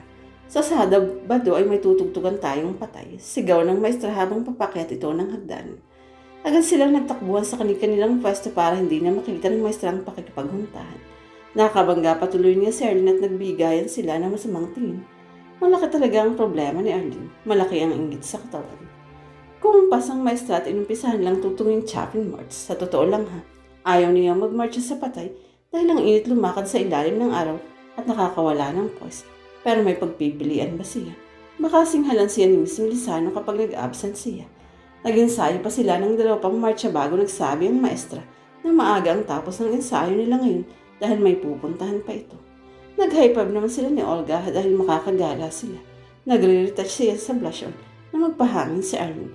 Tama ba yun? Mamboso ng lalaki, kababaeng tao. Malakas na komento nito kay Glenda. 3 lang silang babae sa grupo. Siya, si Arlene at si Glenda. Nagtinginan sila ni Olga at nagtawan. Mukhang tumapang ang baklita ngayong may kakampi. Ang chip diba? Patuloy ni Arlene. Ay naku day, dapat pasalamat ka na din nila kita daw nasa gungong simbahan at nahulog mula sa itas. Malakas na sabi ni Olga. O diba, nakasama natin ng 5 oras Sade sa ospital. Yan ang tinatawag na swerte. Ano kayang susuotin ko sa Sabado? Gato niya. Nagabala pa naman si Sade na imbitahan tayo sa opening ng bar sa kabilang bayan. Girl, mag-red ka. Sulsul ng baklita. Naghindatan sila ni Olga dahil natahimik si Arlene. Dali, punta tayo sa boarding house ko. Suka tayo ng damit. Hinablot niya ang braso ni Olga at masaya nilang bumaba sa hagdanan. Pero hindi sila dumiretso sa boarding house. Dumaan sila sa Rolls Mini Mart, ang pinakamalaking grocery sa bayan para bumili ng makakain. Naghahalungkat siya sa mga crackers na mahagip niya. Ang magandang pares ang naktingin sa kanya sa kabila ng estante. Ngumiti ito sa kanya kaya nginitian niya rin ito. At lumapit na nga ang matangkad at gwapong lalaki sa kanya. Hi, di ba ikaw si Chanda? Tanong nito. Ako pala si Jaime. Jaime Abraham. I remember your name. Sagot niya. Nakwento ka nga sa akin ni Olga. May sinasabing Jaime ang kaibigang baklita. Mas gwapo raw ito kaysa sa kay Sade. Iyon nga lang mas mayaman ang huli. Municipal engineer si Jaime sa bayan ng Sarcanlao at si Sade ay ranchero. Pero sa totoo nga ha, mas gwapo talaga ang kaharap. Mas tisoy at mas simpatiko pa kay Sade. So dinala ka ni Olga dun sa simbahan. Namulap siya pero tumawa na lang para matakpan ang kahiyan. Guting hindi ikaw nagpatinggal dun. Nakita ko sana. Napahalakak ang lalaki. May takasas ka sanang pipit. Siya naman ang natawa sa sinabi ito. Hi, Miss Sweetheart, sali ni Olga. Wanted ka sa amin ha. Naglolo kong sabi ng binata. Sabay hablot sa manggas ni Olga. Kung di pa nahulog si Chanda, di pa namin napatunayan na may namboboso mo. Sino pang ibang kasama mong umakyat doon palagi? Gustong maiyak ni Chanda sa narinig. Mukhang alam ng lahat ng manlalaro sa basketball court ang nangyaring iskandalo. Mula nang mahulog siya sa simbahan dahil sa pamboboso. Grabe ng kahihiyan nito. Hoy, hindi kami namboboso doon ha. Tanggi ni Olga. Nagpipicture taking kami ni Chanda. Gusto ko kasing ilagay sa profile pic ko sa Facebook na parang lumilipad ako sa langit. Kaya umakyat kami doon at nag-post. Itong si Chanda. Hindi nag-iingat at nadulas kaya nahulog sa sakto ng papachinggal doon na si Sade. Tinuro ng baklita ang mukha niya. Sagutin mo ako, Jaime. Ito bang mukhang to magbuboso? Sa ganda nito pa. Kung sa bagay, sang-ayon ni Jaime. Hinitian niya ang lalaki. May lakad ba kayo sa Sabado? Yayayain ko sana kayong manood ng opening bar sa kabilang bayan. Natahimik silang dalawa ni Olga. Ay, kasi may nag-invite na sa amin. Pagkaway basag ng baklita. Mabuti na lang at hindi nagtanong sa Jaime kung sino. Ngumiti lang ito. Hinatid sila ng lalaki hanggang sa boarding house niya. Hindi na nito inimbitang pumasok dahil excited silang magsukat ng damit. Winagog nila ang kanyang buong maleta para malaman kung anong bagay para sa Sabado nights. Napagkasunduan nila ang sexing puting bestida. Inaasahan na ng pamilya ni Sade ang kamatayan ng Uncle Frankinia, kapatid ng kanyang tita Rita at pinsan ng kanyang ina. Malala na kasi ang colon cancer nito at matanda na rin ng lalaki. Dati itong alkalde sa kanilang bayan kaya maraming taong nakikiramay. Tanda ng respeto sa dating leader. Ibinurol ito sa malaking bahay nito sa Barangay Centro Sur. Naroon sila palagi nitong huli at nakikihalubilo sa mga bisita. Halos hindi matanggap na kanyang tita Rita ang pagpanaw ng nag-iisang kapatid nito, kaya supportive sila sa tiyahin. Mabuti na at maraming chismosang naglalamay. Dahil isa lang ang nakakagamot sa pangungulila ng Tita Rita, chismis. Abala siya sa pagkausap kay Congressman Tolentino sa Taris tungkol sa idodonate niyang mga upuan sa mababang paaralan ng Saracanlaw nang ipatawag siya ng kanyang Tita Rita sa alalay nitong si Diding. Lumapit siya sa mga nagmamadyong. Say, totoo bang binusohan ka ni Arlene doon sa gumuhong simbahan? Tanong ni Tita Rita habang nagtatapo ng flowers sa gitna. Nahulog nga raw ang Arlene eh. Napakunot ang noon niya dahil mukhang maling pangalan ang naikabit. Hay nako Sid, iwas-iwasan mo ang lukarit na babaeng yun. Sali ni Ginang Crisostomo. Yung nanay rin niya dati, kabit rin ng kabit kung kani-kanino. Hindi totoo yun, chismis lang yun, sagot niya. Unfair naman kung hindi na i-correct na hindi si Arlene ang sinalon na. Pero ayaw niyang malaman ng lahat na si Chanda ang nahulog. Gusto niya lang protektahan ang bagong kaibigan. Sobra rin kasi minsan kapag nakipagchismisa ng mga babaeng ito. Nagtanong ang tiyahin kung kailan ang engagement nila ni Jeline. Inulit niya ang sinabi dati at inihuli na December ang kasal. Said, sundin mo ang payo ko ha. Ulit ni Ginang Crisostomo. Layuan mo si Arlene at baka yan pang maging dahilan para hindi matuloy ang kasal niyo ni Jeline. Nang sumunod na araw ay pumunta uli siya sa lamay pagkatapos katayin ng pinakahuling baka na dapat katayin ngayong araw. Mayroon kasi silang processing plant sa barangay Ibajay at dito nila kinakatay ang mga baka bago ipasok sa mga containers na ipinapadala sa porte ng Libakaw kung saan humihinto ang mga barge na magdadala nito sa Manila o sa Davao. Medyo late siya ng dating at naabutan ng nakikipag-inuman si Jaime kasamang ibang nagtatrabaho sa munisipyo sa mesa na malayo-layo sa mga nagro-rosaryo. Nakasali siya sa lamesa ng kaibigan nagde-debate tungkol sa politika hanggang sa naibang usapan. Grabe pare. Ang ganda talaga ni Chanda, ni Jaime. Liligawan ko nga. Natahimik siya. Medyo hindi siya komportable sa narinig at mukhang nahalata ni Jaime ang pananahimik niya kaya agad siya nagsalita para takpan ang sarili. Niyaya ko sila ni Olga nung nandun kami sa ospital. Gusto mo ikaw na lang sumama sa kanila. Baka kasi gusto rin manood ni Jeline. Oo ba? Agad na sagot ni Jaime. At ininakbayan siya ito. Samahan mo na ako mangharana siya. Tawagin natin ang mga katropa natin tapos awitan natin doon sa boarding house ni Aling Yolanda. Agad siyang pumayag. When? Sa Huwebes. Sige. At bumalik na sa politika ang tema. Pagdating ng Huwebes, late siya sa usapang venue. Sa bahay ni Jack, may hinarap pa kasi siyang bagong sporter kaya nga hindi na siya nakapagpalit ng damit bago dumiretso kay ni Jack. Nakalong sleeve siyang pumunta roon. Wala yun sa mga kaibigan dahil naglolong sleeve talaga siya paminsan-minsan. Naroon na ang lahat ng tropa nila. Nagkakantahan na sa salo ng gitara ni Jack. Dati kasing gitarista si Jack sa Manila bago nakapangasawa ng talaga sa Saracanlaw at nararahan sa kanilang bayan. Dapat siya ay may mag-isang kakantahan dahil siya ang aakyat ng ligaw. Sabi ni Buboy, oo nga, sang-ayon ng lahat. Kayo nga alam niyo namang wala ako palagi sa tono. Sagot ni Jaime, samahan niyo na lang ako sa pagkanta, sabay-sabay tayo. Magulo ang kanyang pag-iensayo ng kantang harana ng parokya ni Edgar. At pagdating ng alas 7 ay naglakad na sila papunta sa boarding house ni Aling Yolanda. Jaime, dapat nakabarong ka. Kulit-uli ni Buboy. Ano ba dapat? Simple lang. Naka-t-shirt lang ito ng puti, nag-giveaway ng isang construction company. Nakapantalon, nakupas at nakatsinelas. Maliban sa galing nito mag-basketball, ang kaswal na kilos ni Jaime ang kinaiingitan niya sa lalaki. Parang wala lang itong pakialam lagi. Siya kasi mahilig mag-war sa sasabihin ng mga tao, kaya palagi siya nag-iingat. Hindi tulad ni Jaime na kayang gawin ang gusto nitong gawin. Nakaupo si Chanda sa pasamano ng bintanang may galis sa ikalawang palapag pagdating nila roon. Nag-iisa lang ito at abala sa pagtitext. Kahit sa malayo ay parang kidlat talaga ang ganda ng babae. Maganda ang overall na hugis ng mukha nito at maganda ang mga mata. Nakakaanyaya talaga. Nakakabusog ng puso. Tumigil si Chanda sa pagtitext ng marinig silang nagkakanya sa harapan ng bintana sa iba. Inumpasihan ni Jack ang pagkalabit ng gitara. Halos perfecto ang tono pero masaya at malakas silang inawit ang harap.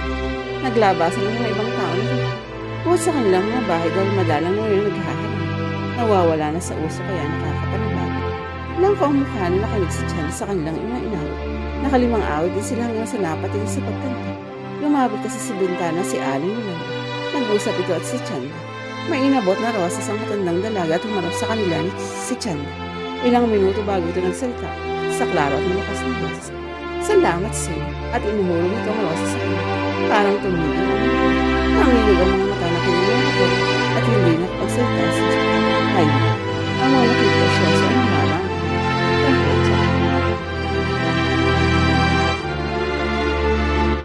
Mas mabuti pa sigurong machismis sa syudad dahil iilang kamag-anak lang at iilang kapitbahay ang makakarinig. Sa probinsya, Iba dahil buong bayan ang makakasinghot ng balita. Kinaumagahan, maaga siyang kinatok ng kanyang mama dahil narinig ng kanilang kusinera sa nagtitinda ng gulay sa palengke na may hinarana siya kagabi. Iho, hindi ka man lang ba nahiya sa tita Constancia mo at kay Atty. Ramon? Naiisip mo ba kung anong mararamdaman ngayon ni Jeline? Siguradong nakarating na ngayon sa pamilya nila ang balita. Nakakahiya. Ma, bakit kayo naniniwala sa chismis? Sabi niya mula sa bathroom. Kinuha niya ang toothpaste at nag-toothbrush. Ang aga-aga sermon agad. Huwag mong tularan ng iyong papa, Said. Wala kang mapapala sa mga babaeng yan. Kapag bisyo na ng kanyang papang pinag-uusapan, tumatahimik na lang siya. Simula noong bata siya, hanggang ngayon ay iyon pa rin ang isyu. Ang pambababae ng kanyang ama at ang walang katapusang selos ng kanyang ina. May panahon din noon na naaawa siya sa ina at kumakampi rito. Pero ano pa ba ang magagawa nila gayong mukhang imposible nang magbago ang ugali ng kanyang papa Ismael? Pagsapit niya sa puno ng mangga, habang patungo sa opisina ay binati agad siya ni Tay Ashraf na naghahasa ng itak na pangkatay. Naku, ang ganda raw ng dalagang yun, Sir Sin. Para raw diwata sa haba ng buhok. Saan nito? Isang ngiti ang sinagot niya sa matandang Muslim. Ito ang gumagawa ng halal na pangkatay ng kanyang mga baka. Iniaangkat nila ang kapat ng kanilang produkto sa Zamboanga, kaya dapat respetuhin nila ang tradisyon ng mga naninirahan doon. Si Tay Ashraf ang pinakaunang Muslim na kinuha nila mula Tawi-Tawi. Mahilig lang talaga itong manukso, pero napakabait nitong tao. Akala niya ito lang ang tutukso sa kanya ngayong araw. Nang mananghalian na sila sa ilalim ng kahoy ng kay Mito, kasama ang kanyang ama at overseer, tinanong siya ni Boy Sandok, ang kanilang tagaluto sa Bukirin, kung ano raw ang pangalan ng hinarana niya kagabi. Natigil ang kanyang ama at ang overseer sa pagkuha ng pagkain para abangan ang sagot niya. Mukhang ang dalawang nilalang lang yata ang hindi pa nakarinig ng balita. Wala yun, sabi niya. Chismis lang yun. Napangiti ang kanyang ama. Artista ka na pala ngayon, anak. Mahilig ka nang mag-deny. Hindi ka naman namin ibubuko doon kay Jeline. Kung ugali ang pag-uusapan. Halatang sumama niya siya nagmana, seryoso at tahimik. Ang kanyang ama kasi masyadong kalug at walang pakialam. Siguro dahil ang ina ang mas nakasama niya habang lumalaki. Palagi kasing busy ang kanyang ama sa negosyo at sa ibang bagay. Mukhang may pinagmanahan, nasabi ni Rod, ang kanilang overseer. Napahalakak ang kanyang ama. Maganda ba talaga, nak? Nagbablush ka. Mas namula siya sa sinabi ng ama. Hindi kasi sa sanay na tinutokso nito. Tango na lang ang sinagot niya rito. Pero kung akala niya ay pananghalian na ang pinakamasamang tukso, mas nangilabot siya pagdating niya sa lamay ng tiyuhin kinagabihan. Ipinatawag siya ng kanyang tita Rita sa study. Nakatabako ito ng mahaba at nakalong dress na itim. Walang balita sa bayan na ito na nakakalampas sa tenga ko, sabi ng matanda habang nakaupo sa mesa. Hindi ba may commitment ka na kay Jeline? Bakit ka pa nang haharana ng iba? Hindi uli siya sumagot.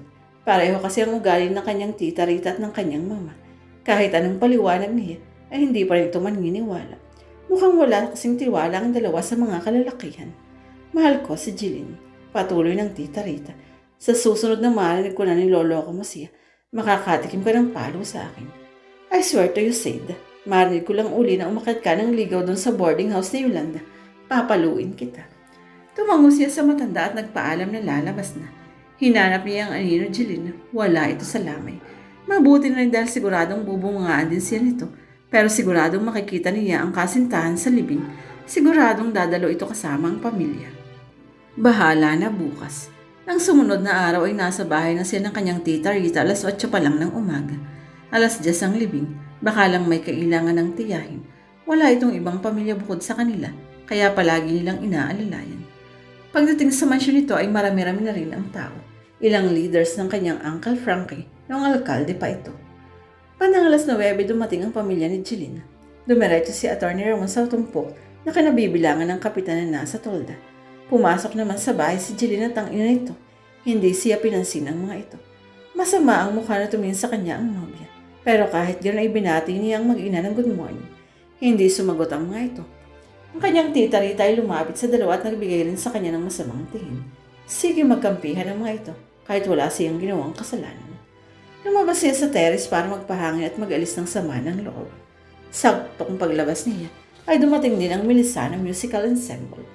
Nang bumaba sa sasakyan si Chanda, parang may kung anong sinag ng araw na bumalot sa paligid. Napakarigal nitong tingnan sa bughaw na uniformeng na pangbanda.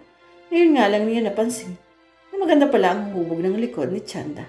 Isarado mo yung bunganga mo, sabi ng kanyang ama. Yan bang nakabulong pinupunteriya mo? Isinara niya ang bibig dahil nakanga pala talaga siya. Naramdaman na niya ang pamumula ng kanyang mukha. Nakita ni Chanda si Sade sa terrace kaya agad siyang napatilikod. Hindi niya kayang humarap dito pagkatapos malaman kay Olga na si Jaime pala ang gustong manligaw sa kanya at hindi ito. Ano kayang kahihiyan ang nagbigay niya? Kay Sade. Kagabi nag-text siya sa kanyang mami Cosette na uuwi na siya ng Maynila. Ang reply ng kanyang ina-inahan, bakit? Hindi siya nakasagot dahil hindi niya alam kung paano ipaliliwanag ang sunod-sunod na katangahang nagawa niya. Pumunta siya sa Saracanlao para sirain ang kasal ni Sid, pero wala yata siyang ginawa kundi magpatawa. Lalo pang sumidhi ang kagustuhan niyang bumalik sa syudad nang nagmarcha sila mula sa bahay ni Rita Mendoza papunta sa simbahan sa ilalim ng pang-alas-10 na sikat ng araw. Malayo rin ang isa at kalahating kilometrong lakarin at ang daming nakatitig sa kanya. Nako-conscious tuloy siya, lalo na't nasa balikat niya ang dambuhalang tuba. Nakakawala talaga ng voice. Nang nasa simbahan na sila, ay natanggap niya ang text ng kanyang mami. Kung uuwi ka, susunduin ulit kita sa crossing. Pero parang nagbago na naman ang kanyang isipan. Nang pagbalik galing sa sementeryo, ay tumawag ang kaibigan niyang si Lynn. Girl, may promo ang Cebu Pacific. 2,000 lang ang ticket ngayon pa Singapore. Dapat makabili na tayo next week. Sureness, sagot niya. Tinawagan niya si Cosette para lambingin na hanggang next week na lang ang promo ng airline. Pumayag ito nang walang maraming salita. Mukhang mabait nga sa kanya ngayon ang ina-inahan. Kung di siya nagkakamali, siguradong nakokonsensya ito na pinadala siya sa Saracanlao. Pumayag agad na uuwi siya at susunduin pa siya. Huwag na nga siyang umuwi. Tutulungan muna niya ang ina-inahan. Kahit kasi masungit ito at atribida, madalas alam niyang mahal siya nito.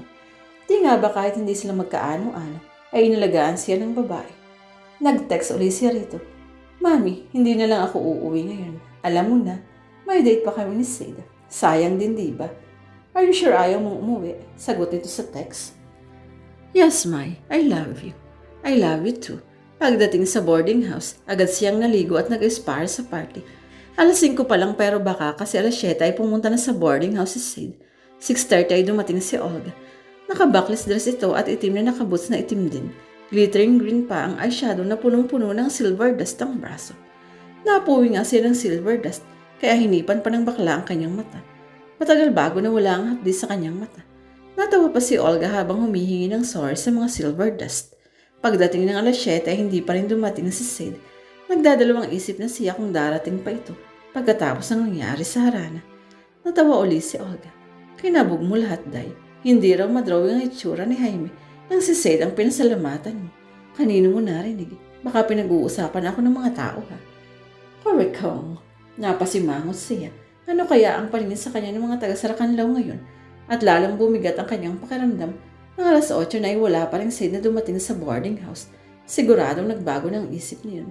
Pag di pa siya dumating ng 8:30, kukuha na tayo ng tricycle na maghahatid sa atin doon. Aba, sayang ang get up ko kapag dito tumuloy. Ani Olga. Eksaktong 8:30 nang may humintong motor sa kanilang harapan. Si Jaime ang sakay niyon. Maya-maya ay kinrok sila ni Aling Yolanda dahil sinusundo na raw sila ni Jaime. Patay, iyak niya habang papalabas sila ng pintuan. Pero nang nasa harapan siya ng lalaki, ay masaya niya itong binati. Ngumiti naman ito sa kanya. Hindi ba kami mahuhulog dito? Tanong niya habang paangkas sila ni Olga. Wala siyang balak na humingi ng paumanhin dahil mas mabuting umarte na lang silang parang walang nangyari. Pero ang totoo, medyo bad trip siya. Si Sade kasi ang inaasahan niyang susundo sa kanya. Mabilis mag-drive ng motor si Jaime. Kulang-kulang 1 oras bago sila huminto sa highway na nasa gitna ng malapad na palayan. Dikit-dikit ang maiingay na bars, restaurant at medyo okehats na pinapalibutan ng maraming tao. May umaawit ng mayway sa isang kubo. May reggae ni Bob Marley sa isa. Maraming nakatambay ng mga sasakyan at motor kaya naghanap pa sila ng parking slot. Nang maipwesto na ang motor sa gilid ng pulang Isuzu, iginiya sila ni Jaime sa bukas na gitna kawayan na punong-puno ng mga gimikero at gimikera. May mga lamesa at upuan na nasa lilim ng malaking akasya kung saan nahuhulog ang mga kapis na ilaw. Kadikit nito ang entrance ng bar na dalawang palabag at gawa sa kawayan. May sumalubong sa kanilang chinito na naka-long sleeve. Pare, ganda ng kasama natin eh. Si Chanda Reyes, pakilala ni Henry. Chanda si Lee, colleague ko. Kilala rin ito si Olga. Masaya silang nag-uusap ng Chinese. Municipal engineer din pala ito sa bayan ng Libertad. Siya nagtayo ng bar para may iba pang pagkakitaan. Sabi nga nito, hindi raw aasin siya kapag sa gobyerno lang ito nagtatrabaho. Niyaya sila ni Lee sa loob kung saan may live band na kumakanta ng hits ni Lady Gaga. May ilang pares na sumasayaw sa gitna. Doon sila pinaupo ni Lee sa African-inspired corner at nag-order siya ng grasshopper. Nilibot niya ang mga mata sa pag-asang makita niya si Sid. Bakit ka pala napadpad dito? Pagkuway tanong ni Jaime. Sinabi niya sa lalaki na magkaibigan ng kanyang mami at si Miss Melisano at dahil may nagawa siyang kasalanan, kaya ay pinatapon siya ng ina sa Saracanlaw para turuan siya ng magandang pag-uugali. Ewan niya, pero mukhang binili naman ni Jaime. Natawa pa nga ito. Medyo kinilig din siya dahil gwapo talaga ito, lalo na kapag tumatawa. Nga lang nangangati talaga siyang makita si Sid. Si Sid ang gusto niyang makita at awayin. Masayang kausap si Jaime. Mahilig pala ito sa mga usaping politika at matalinong sumagot sa mga tanong niya. At kung medyo nakakawin na ang kanyang mga tanong, ay nagbibigay lang ito ng simpatikong ngiti. Si Olga halos mapaihi sa paghagikik kapag ngumingiti si Jaime. Nakaramdam siya ng call of nature kaya nag-excuse siya sa dalawa para pumunta sa CR. Itinuro siya ng waiter sa likuran kung saan may maliit na tulay sa itaas ng maliit na fishing pond. Doon siya dumaan papunta sa CR. At ang hindi niya inaasahang makita ay nakasalubong niya paglabas ng CR si Sid. Nataranta siya at nang mabawi ang sarili ay agad na tumaas ang kanyang kilay. Sabi mo, susunduin mo kami. Humalukip-kip pa siya at inilabas ang matapang na mukha. Hindi sumagot ang lalaki. And by the way, I'm not sorry sa paghagis ko ng bulaklak sa'yo. It's all your fault. Bakit ba kasi naka-long sleeve ka ng gabing iyon at mas malapit ka sa bintana? Sinisisi ba kita? Napailing at napangiti si Sid. Hindi niya alam ang sunod na sasabihin. Ipinasundo ko na lang kayo kay Jaime. Paniwanag nito sa una niyang tanong. Hindi siya nakasagot. Napangiti ulit siya.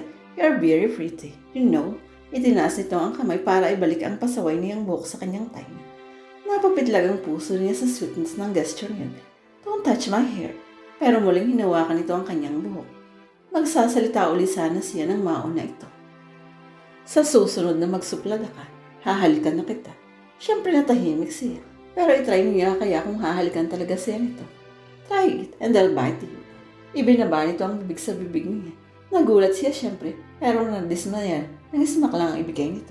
Akala niya, hahalikan siya ito ng matagal at mainit. Kainis, parang halik kapatid. Magsasalita na sana siya nang may biyabag na palapit sa kanila. Si Arlene. Hello, hindi ko akalaing makikita ko kayo dito. Sabi ng babae sabay ngiti kay Sid. Are you following us? In fact, tita niyang tanong. Piling niya talaga. Sinundan sila ni Arlene. Raro, ani Olga na papalapit sa kanya. Bakit complete set ang Melisano Musical Ensemble? May gig ba tayo dito? Binigyan ng masamang tingin ni Arlene si Olga bago ito dumiretso sa CR ng mga babae. Si Olga ay pumasok sa CR ng mga lalaki. Tumingin siya kay Sid. I admit, ang dami ko nang atraso sa'yo. Pero ni minsan ay di man lang ako nakapag-sorry sa mga kasalanan ko. Kasalanan? Kailan ka nakagawa ng kasalanan sa akin? Tinamaan kita ng tuba, binusohan kita, tapos pinahiya pa kita sa mga kaibigan mo. Napatangutan mo ito. Oo nga. Don't worry, I'll give you a chance to redeem yourself. Ito ang tamang pagkakataon. Ngumiti siya sa lalaki. Inabot nito ang palad niya. Ha? Confused niya ang tanong. Akin na ang cellphone mo. Klaro nito. Inabot niya rito ang kanyang cellphone. He pressed 11 numbers and then called the button. Isa-save ko ang number mo. At inabot nito pabalik sa kanya ang phone. Sid, si Jeline. Nabore ako sa bahay kaya pumunta ako dito. Pasensya na kung di agad ako umuo sa imbitasyon mo. Yumakak ang babae kay Sid at nagbigay ng ngiti sa kanya. You're Chanda, right? Ngumiti siya. Hi, I'm Jeline, Sid fiancé. Panalong-panalo itong tingnan habang nasa mga bisig ng lalaki. Nakaramdam siya ng kirot sa dibdib. Mukhang masaya ang magkasintahan at parang masyado silang walang puso ng mami niya kung sisirain lang niyang pagmamahalan ng mga ito. Siguro dahil hindi siyang dumanas ang pinagdaan ng pait ni Cosette sa mga magulang ng lalaki, kaya nakaramdam siya ng konsensya. Nag-excuse siya sa dalawa at lumabas ng bar. Hinintay niya munang dumaan ang jeep bago tumawid sa bilang kalsada at tumayo sa hilera ng mga motor para matingnan ang madilim na karagatan sa malayo. Nag-text siya sa stepmom. I saw Said and Jillian together. Nakaramdam po ako ng konsensya. I can do it, ma'am. I'm sorry. Matagal bago nag-reply ang mami Cosette niya. Maybe it's time to go back to Manila, dear. Pero paano makakapagpatuloy sa pagbabalot ng kanyang mga gamit si Chanda? Kung nagte-text si Said na susunduin daw siya nito sa boarding house mamayang alas 5 at ipapakita raw sa kanya ang paboritong ng lugar sa buong Sarkanlaw. Na-excite siya ng di mawari, kaya imbis na tapusin ang pag-iimpake ay dumiretso si Sia sa bahay ni Miss Melisano para mag-practice dahil may tutugtugin silang reunion bukas. Naisip na niya kung ano ang mangyayari kapag umalis siyang bigla, gayong may tugtog sila bukas. Siguradong magwawala si Miss Melisano at si Cosette ang aawayin. Colonel, kumusta kayo ni Jaime? Bungad ni Olga pag-akyat niya. Binigyan niya ng masamang tingin ng baklita. Hindi na nila ito nakita ng uwian na, kaya siya na lang mag-isang inihatid na Jaime. Nakita sila ni Sid at sinundan sila ng tingin habang papalis. Baka kung ano na ang iniisip sa kanya ni Sid ngayon. Dumating si Arlene at hindi man lang nagdalawang isip bago nagparinig. Am I following you? Ilan na bakit naman kita susundan? Halatang ikinukwento nito sa babae ang nangyari noong Sabado ng gabi. Ibinila nito sa amin na may nakilala raw itong taga Maynila noong nasa bar. Sa dami ng alalahanin ni Chanda, hindi na niya napigilan ng sarili na magkomenta. Olga, the whole night kaya, isang lalaki lang ang binuntutan mo. Nakalimutan mo ba na magkalapit lang tayo ng mesa at kitang-kita kita na nag-iisa ka? Asan doon yung taga Maynila na sinasabi mo? Napahalakhak ang baklita. Oo nga, nag-iisa ako noon. Isang masamang tingin ang itinapon ni Arlene sa kanila. Binigyan sila ni Miss Melisano ng kopya ng kanilang mga pyesa at nabadtrip ito na may nagkamali ng nota. Kahit walang magsalita, alam nilang ang lahat na galing sa altong saxophone ni Arlene iyon, kaya binutadti ito ng maestra. Ikaw, Arlene, ha? Wala talagang katapusan niyang katangahan mo. Saan ba lumilipad yung utak mo gayong ang simple na ng tinutugtog natin? Hindi ito sumagot. Tumingin lang ito sa kanya ng masama. Napakunot siya ng noon. Kasalanan ba niya na mali ang nota nito? Parang lahat na lang ng kamalasan ng buhay ay sa kanya ay sinisisi. Nagkamali pa uli ito ng isa bago nila natapos ang kanilang ensayo. Walang malilate bukas ha. Tawal ni Miss Melisano, nakatingin sa kanya. Buhay na ugali kasi talaga niyang mali. Pinipilit niya talagang makarating ng maaga sa tuwi na kaso late pa rin. Nang nakatalikod na ang maestra, halos tumalo na siya sa maluwang na bintana para isauli ang tuba sa baba. Alas 4:30 na kasi at 30 minuto na lang ang nalalabi para makapag-ayos siya. Siyempre dapat bongga. Sinuot niya ang mahabang flash na bestida at hinayaang nakalugi ang kanyang buhok. Saktong alas 5 ay dumating si Sid. Ipinagpaalam siya nito kay Aling Yolanda. Ay, ang daming pagkain. Sabi niya nung nakaupo na siya sa loob ng kotse nito at nakita ang basket sa backseat. Pinahanda ko yan para sa iyo. Napangiti siya sa lalaki. Kahit hindi pa sila gaano magkakilala, nakikita na niya agad ang pagkamagi noon nito. Nice guy talaga. Wala pa kasi siyang naging boyfriend na gano'n. Puro mahangin ang mga nakakadate niya. Kalahating oras din ang kanilang biniyahe hanggang narating nila ang isang matarik na bangin na nakaharap sa dagat. Napakaganda nga ng lugar. Napaka-presko. Rinig na rinig ang paghampas ng malaking alon sa paanan ng bangin. Lumakad siya sa gilid para tumingin sa iba. Ngunit nalula siya. Gusto mo yung tingnan ulit? Hahawakan kita. Ano ang ibig nitong sabihin sa hahawakan? Parang yayakapin siya para makasipat sa ibaba. Ay gustong-gusto niya. Pero kahit excited, ay nagbigay na lang siya ng walang emosyong show para hindi masyadong halatado. Tumayo si Sid sa likod niya at niyakap siya sa tiyan. At dahan-dahan siyang tumungo para tingnan ang bughaw na alon na mabagsik na humahampas sa mabatong paanan ng bangin. Nakakalula pero napakaganda. Nang mahilo na siya sa katutungo, umupo sila sa Bermuda grass at tahimik na ninunod ang papalubog na araw. Sino pala ang mga kamag-anak mo dito? Tanong ni Sid habang naglalagay ng spaghetti sa paper plate. Wala. Paano ka napat pa dito? Inulit niya ang hinaming kwento kay Jaime na may nagawa siyang kasalanan kaya ipinatapon siya ng mami niya para disiplinahin ni Miss Melisano. Naku, nakakatakot nga iyon. Ani Sid na ikinatawa nilang dalawa. Narinig ko ex-moral si Arlene. Napatawa ang lalaki. Mukhang hindi pa nakakabawi ang Sarkanlaw kay Arlene. Tumawa rin siya. Ikaw ilan ang ex mo? hindi mabilang.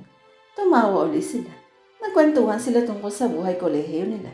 Nalaman niyang masipag palang mag-aral ng lalaki. Siya, na-delay ng 1 year dahil patamad-tamad. Activity sa sports, siya naman 3 ang grade sa lahat ng PE dahil takot siya sa bola. Nahihirapan daw sa matang lalaki. Napatawa siya dahil pareho lang sila. Paborito ng history, gusto rin niya. Nasyonalista raw ito, hindi niya gets yun. Gusto ng lalaki ang bandang Coldplay. Gusto niya si Regine Velasquez. At may oras din na nabaliw siya sa F4 at sa ulo nung sa uladan niya. Hanggang ngayon ang kanta ng mga ito. Nang nag-aaral pa umano ito sa Manila, gusto raw nitong magbabad sa bowling alley kapag biglang kinansil ang klase. Siya ay sa bedyo o kaya nagbibirit. Paborito niya kong comfort food, ang swallow fries ng McDo. Siya mangga na may bagoong. Naglaway tuloy siya ng maisip ang mangga, kaya nangako si Sid na dadalhan siya bukas ng Indian mango na may bagoong. Madilim na ang langit nang magpasya sila ngayon. Alas 7 na sila nakarating sa bahay paupahan ni Aling nila. Inibisa siya ulit ni Sid na lumabas kinabukasan. Tumanggi siya dahil magtutugtugin silang family reunion. Sa mga santilyan, tanong ni Sid, kamag-anak ko si Willie. Nagtitigan sila nito kung paano ba dapat gawin ang magbayas. Ngumiti siya sa lalaki at itinuro ang kanyang isa. Ngumiti ito at hinikan na ino at kinilis siya. Dinaanan ni Sid ang kanyang tita Rita para makadalo rin ito sa reunion ng pamilya Santillan. Pinsan nila ang mga Santillan at nang tumakbo noong gobernador ang kanyang lolo Salvador ay masugid nilang taga-suporta ang mga ito. Isinakto nila ang reunion sa kaarawan ng matriarch na si Lola Guada.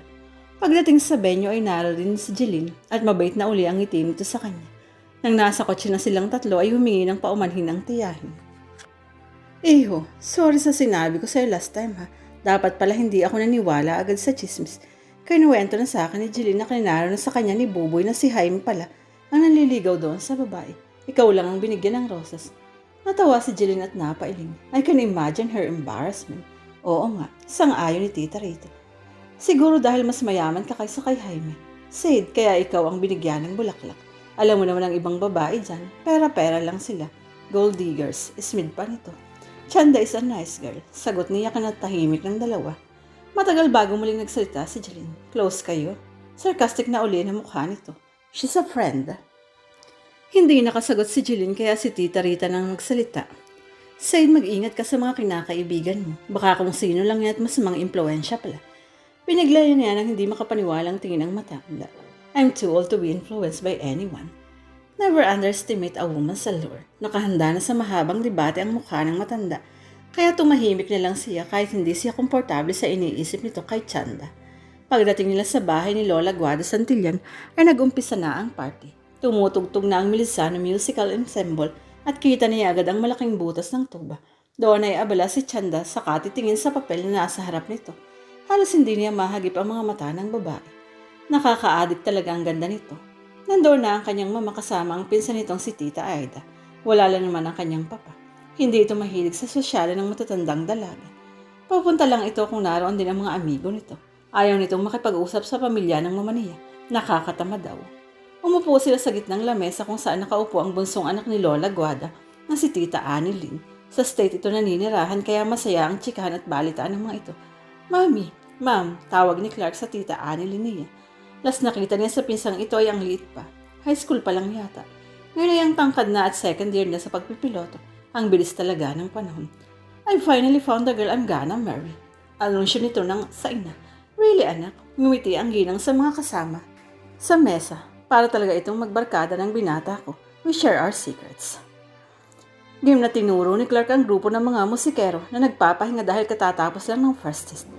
Tinuro nito si Chanda na umiinom ng tubig at nakikinig sa sinasabi ni Olga. Wow, very pretty, sabi ni Annilyn. Tumingin ito kay Tita Rita. Who's that girl? We don't know her. Sigurado siyang kilala ito ng kanyang Tita Rita na ito ang Chanda na tinutukoy niya. Ayaw lang itong i-acknowledge. She's Chanda, sagot niya. Tatawagin ko para ipakilala sa inyo. Tumayo siya at lumapit sa mga musikero. Hi, Sid, masayang bati ni Arlene. Hello. Masaya na nitoon bago dumiretso kay Chanda. Niyaya niya itong upo sandali sa mesa nila habang hindi pa tumutugtog ang mga ito. Naku, nahihiya ako. They're okay, sige na. Inalalayan niya ang braso nito para handiin ito ang makahindig. Kagat labi itong sumunod sa kanya. Pinaupo niya ito sa upuan niya at kumuha na lang siya ng kanyang sariling upuan mula sa kabilang mesa. Ipinakilala niya ito sa lahat, hindi lang siya nasiyahan nang kinamayan ito ni Clark. "Where are you from? Who are your parents?" Sunod na tanong ni Annalyn. "Taga-Pasig po ako. Wala pa akong parents," kiming sagot ni Chanda. Binigyan ito ng pang-encourage ng ngiti. "So sino ang kasama mo sa buhay?" Tanong naman ng ginang Celestina na kasama rin nila sa mesa. "Stepmom ko po." "Taga dito ba ang stepmom mo?" "Hindi po." At tulad ng ginagawa sa mga dayo, tinanong ito kung bakit ito napadpad sa Saracanlaw. "Friends po kasi ng mami ko si Miss Melisano. At dahil kailangan ko po ng experience para ma-hire sa magagandang banda sa Manila, naisip po ng nanay ko na dito ako mag-umpisa." Sumali na si Tita Rita. Mukhang wala itong tiwala kay Chanda. Sa dinami-dami ng masasalihan sa Maynila, bakit dito pa sa Saracanlaw ay ang layo dito? Matagal bago nakasagot si Chanda. "Kasi po, gusto ko rin pong maranasan mamuhay sa probinsya dahil wala po akong probinsya. Laking Pasig po talaga ako." May malaking katawan na lumapit sa kanila, si Miss Lisan. "Excuse me, mahiram ko muna sana ang musikera ko dahil mag-uumpisa na kami." Magalam na nagpaalam sa kanila si Chanda at bumakad na ito papunta sa dating pwesto. There was something adorable about Chanda na hindi niya mailayo ang mga mata rito. Minsan suplada, minsan mabait, minsan matapang, minsan mahiyain. Abala siya sa katitingin dito nang mapatingin din ito sa direksyon niya. Binigyan niya ito ng ngiti at sinuklian din siya nito ng isa. Hinawakan ni Jeline ang kamay niya at sinandig nito ang ulo sa balikat niya. Nakaramdam siya ng konsensya. May kasintahan siyang tao pero nagkaka-interest pa siya sa iba. Niyakap niya ang kasindahan nang binigyan siya nito ng malungkot na tingin. Siguro nahahalata rin ito ang pagkabalisa niya. "Dapat planuhin na natin ang engagement party niyong dalawa."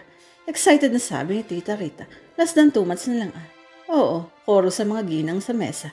Excited din ang mga ito. Muling sumaya ang mukha ni Jeline at naging animated ito nang magkwento tungkol sa mga preparasyon. Sumasali siya sa usapan pero hindi niya talaga mapigilan na mapatingin sa dako ng mga manunugtog.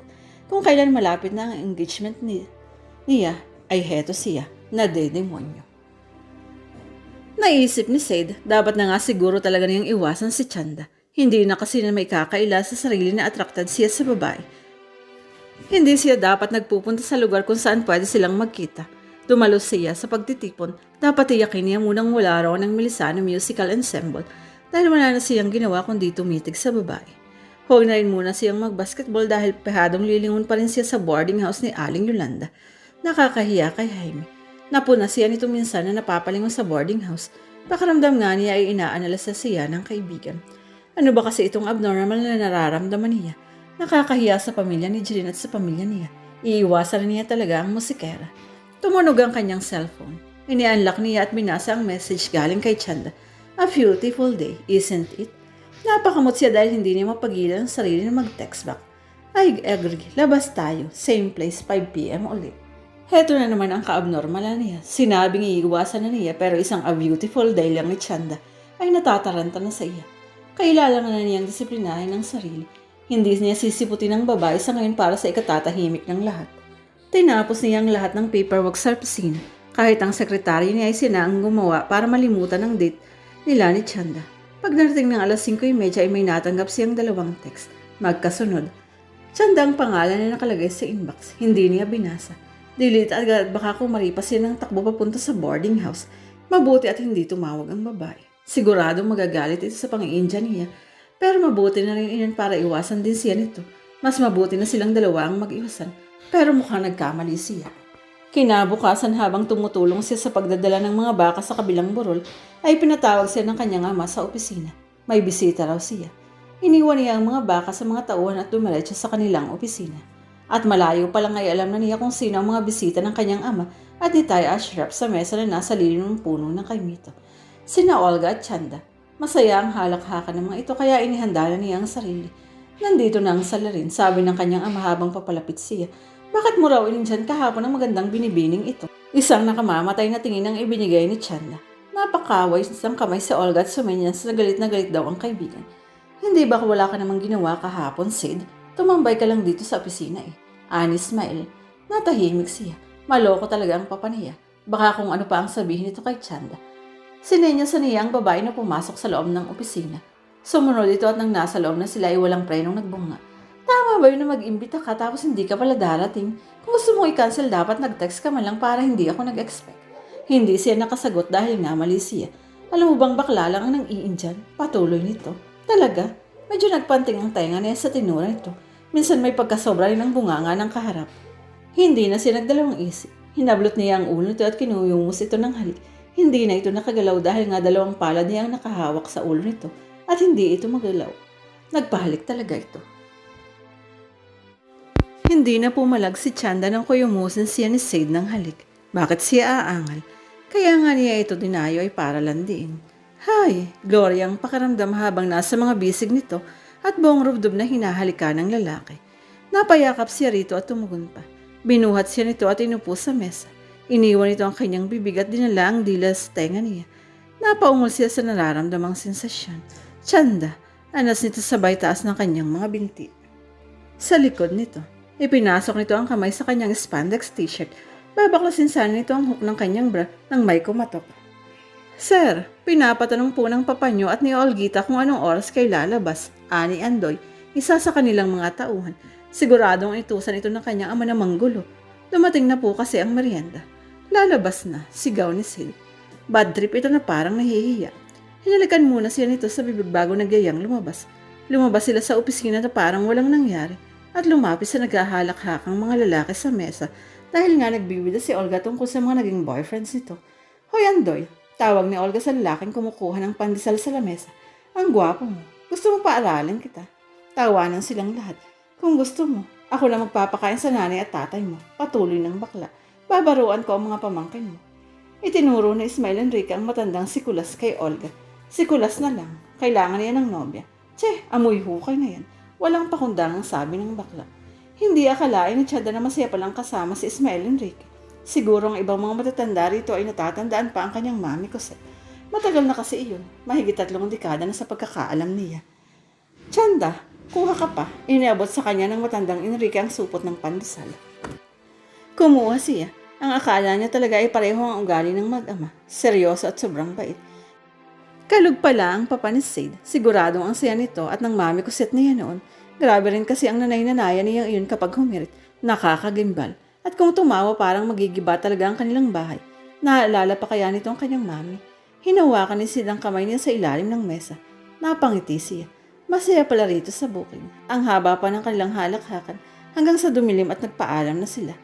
Inihatid nila ni Sade si Olga sa bahay nito sa Barangay Carmen at imbis na etid siya ni Sade sa boarding house ni Aling Yolanda ay tumuloy sila sa paborito nilang lugar nang malapit sa bangin para ituloy raw ng nautlog nilang halikan kanina. Kailan naman ay hindi naging ganito kasaya si Chanda. Parang sasabog ang dibdib niya sa nangyayari sa kanila ni Sid. Kahit hindi na siya makapag-tour around Asia, ang importante na sa kanya ngayon si Sid. Si Sid. Mahal na niya ngayon ang Saracanlao at ayaw na niyang umuwi sa Manila. Gusto na niyang dito na lang siya mamalagi kasama si Sid. Nang sitwasyon nila ay natigilan siya. Hindi siyang legal na girlfriend at hindi pa nila napag-uusapan ng tungkol doon. Ayaw niyang mag-expect ng sobra pero sana panindigan siya ng lalaki. Lalo kang gumaganda, Chanda. Bati ni Glenda. Siguro in love yan. Correct, sagot ni Olga. In love talaga ang amiga ko. Nagkukwento kasi siya kay Olga na sinusundo palagi ni Sade sa boarding house at pumupunta sila sa malapit sa bangin. Kilig naman ang baklita. Dang, magpabuntis ka na para hindi na makaangal si Jeline. Soyestyo naman ni Olga. Binigyan ng hindi makapaniwalang tingin ng kaibigan. Ang gulo na nga ng sitwasyon, lalo pang gugulo kung mabubuntis siya. At gusto niya, panindigan siya ni Sid, hindi dahil buntis siya, kundi dahil mahal siya nito. Tuwing patapos na ang kanilang ensayo ay na-excite siya dahil sinusundo siya parati ni Sid sa boarding house. Ipinagpapaalam naman siya nito kay Aling Yolanda tuwing lalabas sila at inihahatid siya bago mag-alas 7:30. Ayaw nilang mag-alala ang matandang dalaga. Dinalahan siya ngayon ng carbonara ni Sade at magkasama nila iyong inubos. May isang bagay na gusto niyang itanong dito. Ngunit medyo nagdadalawang isip siya. Matagal na niya itong gustong tanongin tungkol doon. Masaya ba ang pagsasama ng mga magulang mo? Bakit mo na itanong? Kasi hindi ako lumaki sa may mga magulang. Si Mami Cosette lang ang nagpalaki sa akin at hindi ko siya tunay na ina. Mabuti nga kumpleto ang pamilya mo. Cosette ang pangalan ng ina-inahan mo. Napatigil siya. Nakalimutan niya hindi niya pala dapat sambitin ang pangalan ng ina-inahan. Hindi. Oo, Cosette nga ang pangalan niya. Napatingin ito sa malayo. Ewan? Anong ewan? Nagtanong ka diba kung masaya ang pagsasama ng mga magulang ko? Well, minsan. At natawa ito. Maloko kasi si Papa. Sa bukid yun natutulog. Natahimik siya sa narinig. Hindi naman pala masaya ang mga ito tulad ng ipinagdaramdam ng loob ni Cosette. Hinalikan siya ni Sid sa pisngi. Napakahirap ba na walang magulang? Tumango siya. Pero maswerte ako dahil may nag-alaga sa akin. And I love my mom. Napakasungit nun. But I know she cares for me. Mga sungit ka rin Natatawang saan nito. Sa bagay, Mom and I deserve each other it seems. Hay nako, palagi kaming nag-aaway. Mabuti nga hindi ako pinalayas nun kahit napakasutil ko. Malit nga lang ako nang uwi sa curfew. Magmamarathon na yun sa mga kaibigan ko. Nakakainis nga Ganyan talaga ang mga magulang. Idinamping mo dito ang labi sa labi niya. At natigil na naman ang kanilang pag-uusap dahil hindi mapigilan ng mga sarili. Hindi hadka ng isa't isa. At hindi na nila namalayan ang pagdalanda ng araw at ang pagtaas ng buwan sa kalangitan. He was so crazy about Chanda. Hindi mapigilan ni Sid ang sarili na mapagkita sa babae. Nagiging unfair siya kay Jeline. Alam niya. Kailangan na niyang kausapin ang kasintahan. Pero anong sasabihin niya rito? Ayaw niyang makasakit ng tao. He didn't want to fail Jeline. Mahaba na rin at maganda ang pinagsamahan nila. Ano ba itong napasukan niya? Naguguluhan siya. Kahit ano kasi ang gawin niya, hindi mawaglit-waglit sa isipan niyang bagong salta. Habang tumutulong sa pagdadala sa mga baka sa kabilang burol, ay si Chanda ang laman ng kanyang isipan. Hi Sid, lumingon siya. Nasa gilid niya si Arlene. Bakit kaya nandito? Napadaan lang ako. Taga dyan lang kasi ang pinsan ko. Itinuro nito ang ilang mga kabahayan sa paanan ng burol. Nakita kita kaya umakit ako dito. Kumusta kayo ni Jeline? Mabuti naman. Pinalo niya ng mahabang stick ang isang baka para sumunod sa grupo na pinapaakyat nila sa burol. Nababaitan ako kay Jeline. Patuloy ni Arlene. Bagay na bagay kayo. Sana hindi masira ng ibang pag-iibigan niyo. Tumingin siya rito para alamin kung ano ang ibig sabihin nito. Malaanghel pa rin ang mukha ng babae. Ngunit madaling maamoy na plastic. What do you mean? Wala. Sagot nito. Concerned lang ako sa'yo. Thanks. Sabi niya bago sinipa ang sinasakay ang kabayo para makalarga palayo sa babae. Magulo na nga ang utak niya at wala siyang panahong makinig sa mga sulsul. Nilaga ang niluto ni Aling Yolanda para sa tanghalian. Pabor sa kahera na doon siya kumakain sa bahay nito pag gusto niya. Magsishare kasi siya sa gastos sa pagkain. Nagdala siya ng buto-buto sa 2 aso ni Miss Melisana. Masaya nilang nilalaro ni Totoy ang askal na si Mercury nang lumapit si Arlene sa kanila. Alam mo bang ikaw ang pinag-uusapan doon sa Barangay Sigel dahil may nakakita raw sa inyo ni Sade na naglalampungan sa tabi ng bangin. Hindi siya sumagot. Nalungkot siya dahil ayaw niyang nachichismis. Tama ba yung mga lantari ka ng taong may girlfriend na? Hindi uli siya nakasagot dahil nga totoo. Alam mo bang nahihiwaga ng mga tao dito sa Sarakanlaw kung saan ka talaga nanggaling? Arlene, ano bang problema mo? Bakit bala wala ka nang ginawa kundi paringgan ako? Unang kita pa lang. Natin masama na ang ugali mo. Bakit maganda ba ang ugali mo? Nagtinginan sila ng masama. Akala mo paninindigan ka ni Sid. Hindi mangyayari yun. At nagbigay muna ng nagbabantang tingin ng babae bago umalis sa kanyang harapan. Parang mapapaluha siya kaya napakagat siya ng labi para pigilin ang emosyon. Nag-text siya kay Sid. Bebe, I feel so sad. Chinichismis daw tayo dahil nakita tayong magkasama sa bangin. Sumagot agad ang lalaki. Huwag mong pansinin ang mga yan. Bistahin kita mamaya. I miss you. Nag-text back siya. Miss you too. Hindi agad nakarating sa boarding house ni Aling Yolanda ang lalaki. 6:00 na huminto ang sasakyan nito sa kanilang harapan. Doon sila nagyakapan sa sala sa 2nd floor habang pinagtutulungang ubusin ang dala nitong pongkan. Hindi niya matiis na hindi magsumbong duto tungkol sa sinabi ni Arlene. Huwag kang magpa-apekto sa kanila. Anito habang hinihigpitan ng yakap sa kanya. Just give me time at aayusin ko to. Talaga, Sid? Tumingin siya sa mga mata nito. Yeah, I will. Late na rin umuwi si Sid dahil nanood pa sila ng Italian film na The Best Man sa laptop niya.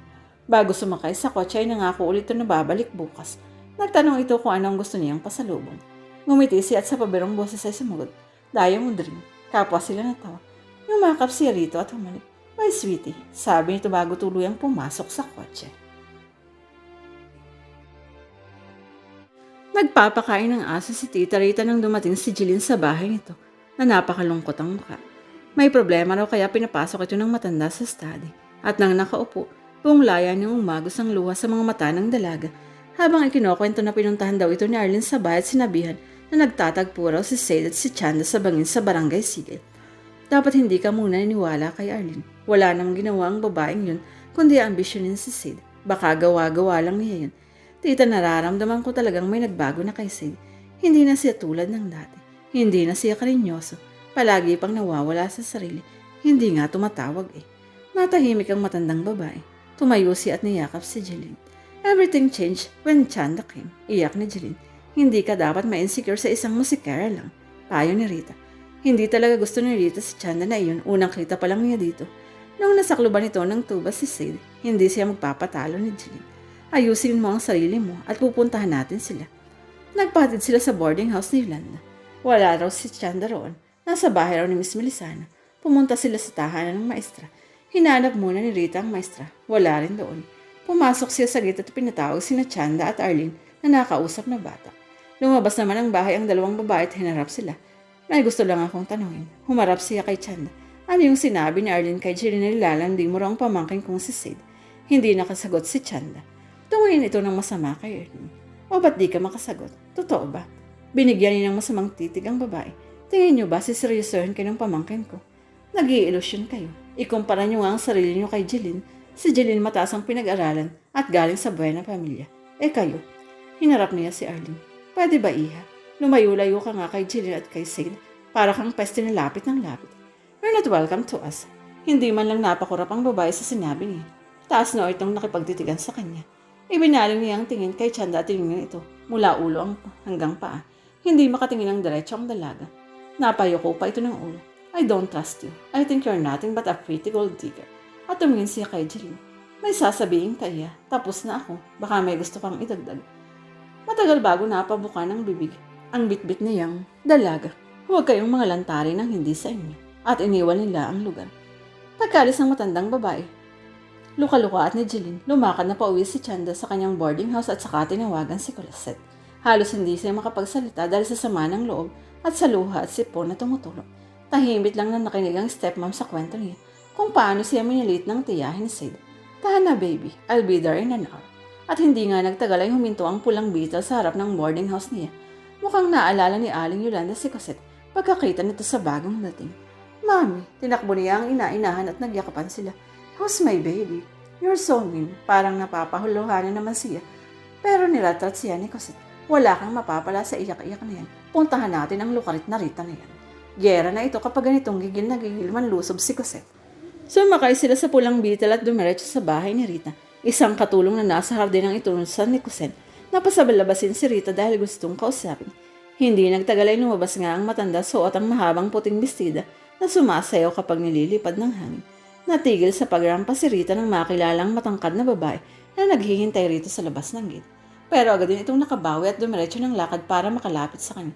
I can't believe it, Rita. Umpisa ni Cosette na nakataas ang kilay. 30 years mahigpit na ang dumaan pero wala ka pa rin passion sense. Anong kailangan mo? Tanong ni Rita sa maliit na boses. Mukhang kilala nito ang ugali ni Cosette kaya nagdadalawang isip na magtaray. Anong sinabi mo sa anak ko? Anak? Napatingin sa kanya. Pabalik kay Cosette.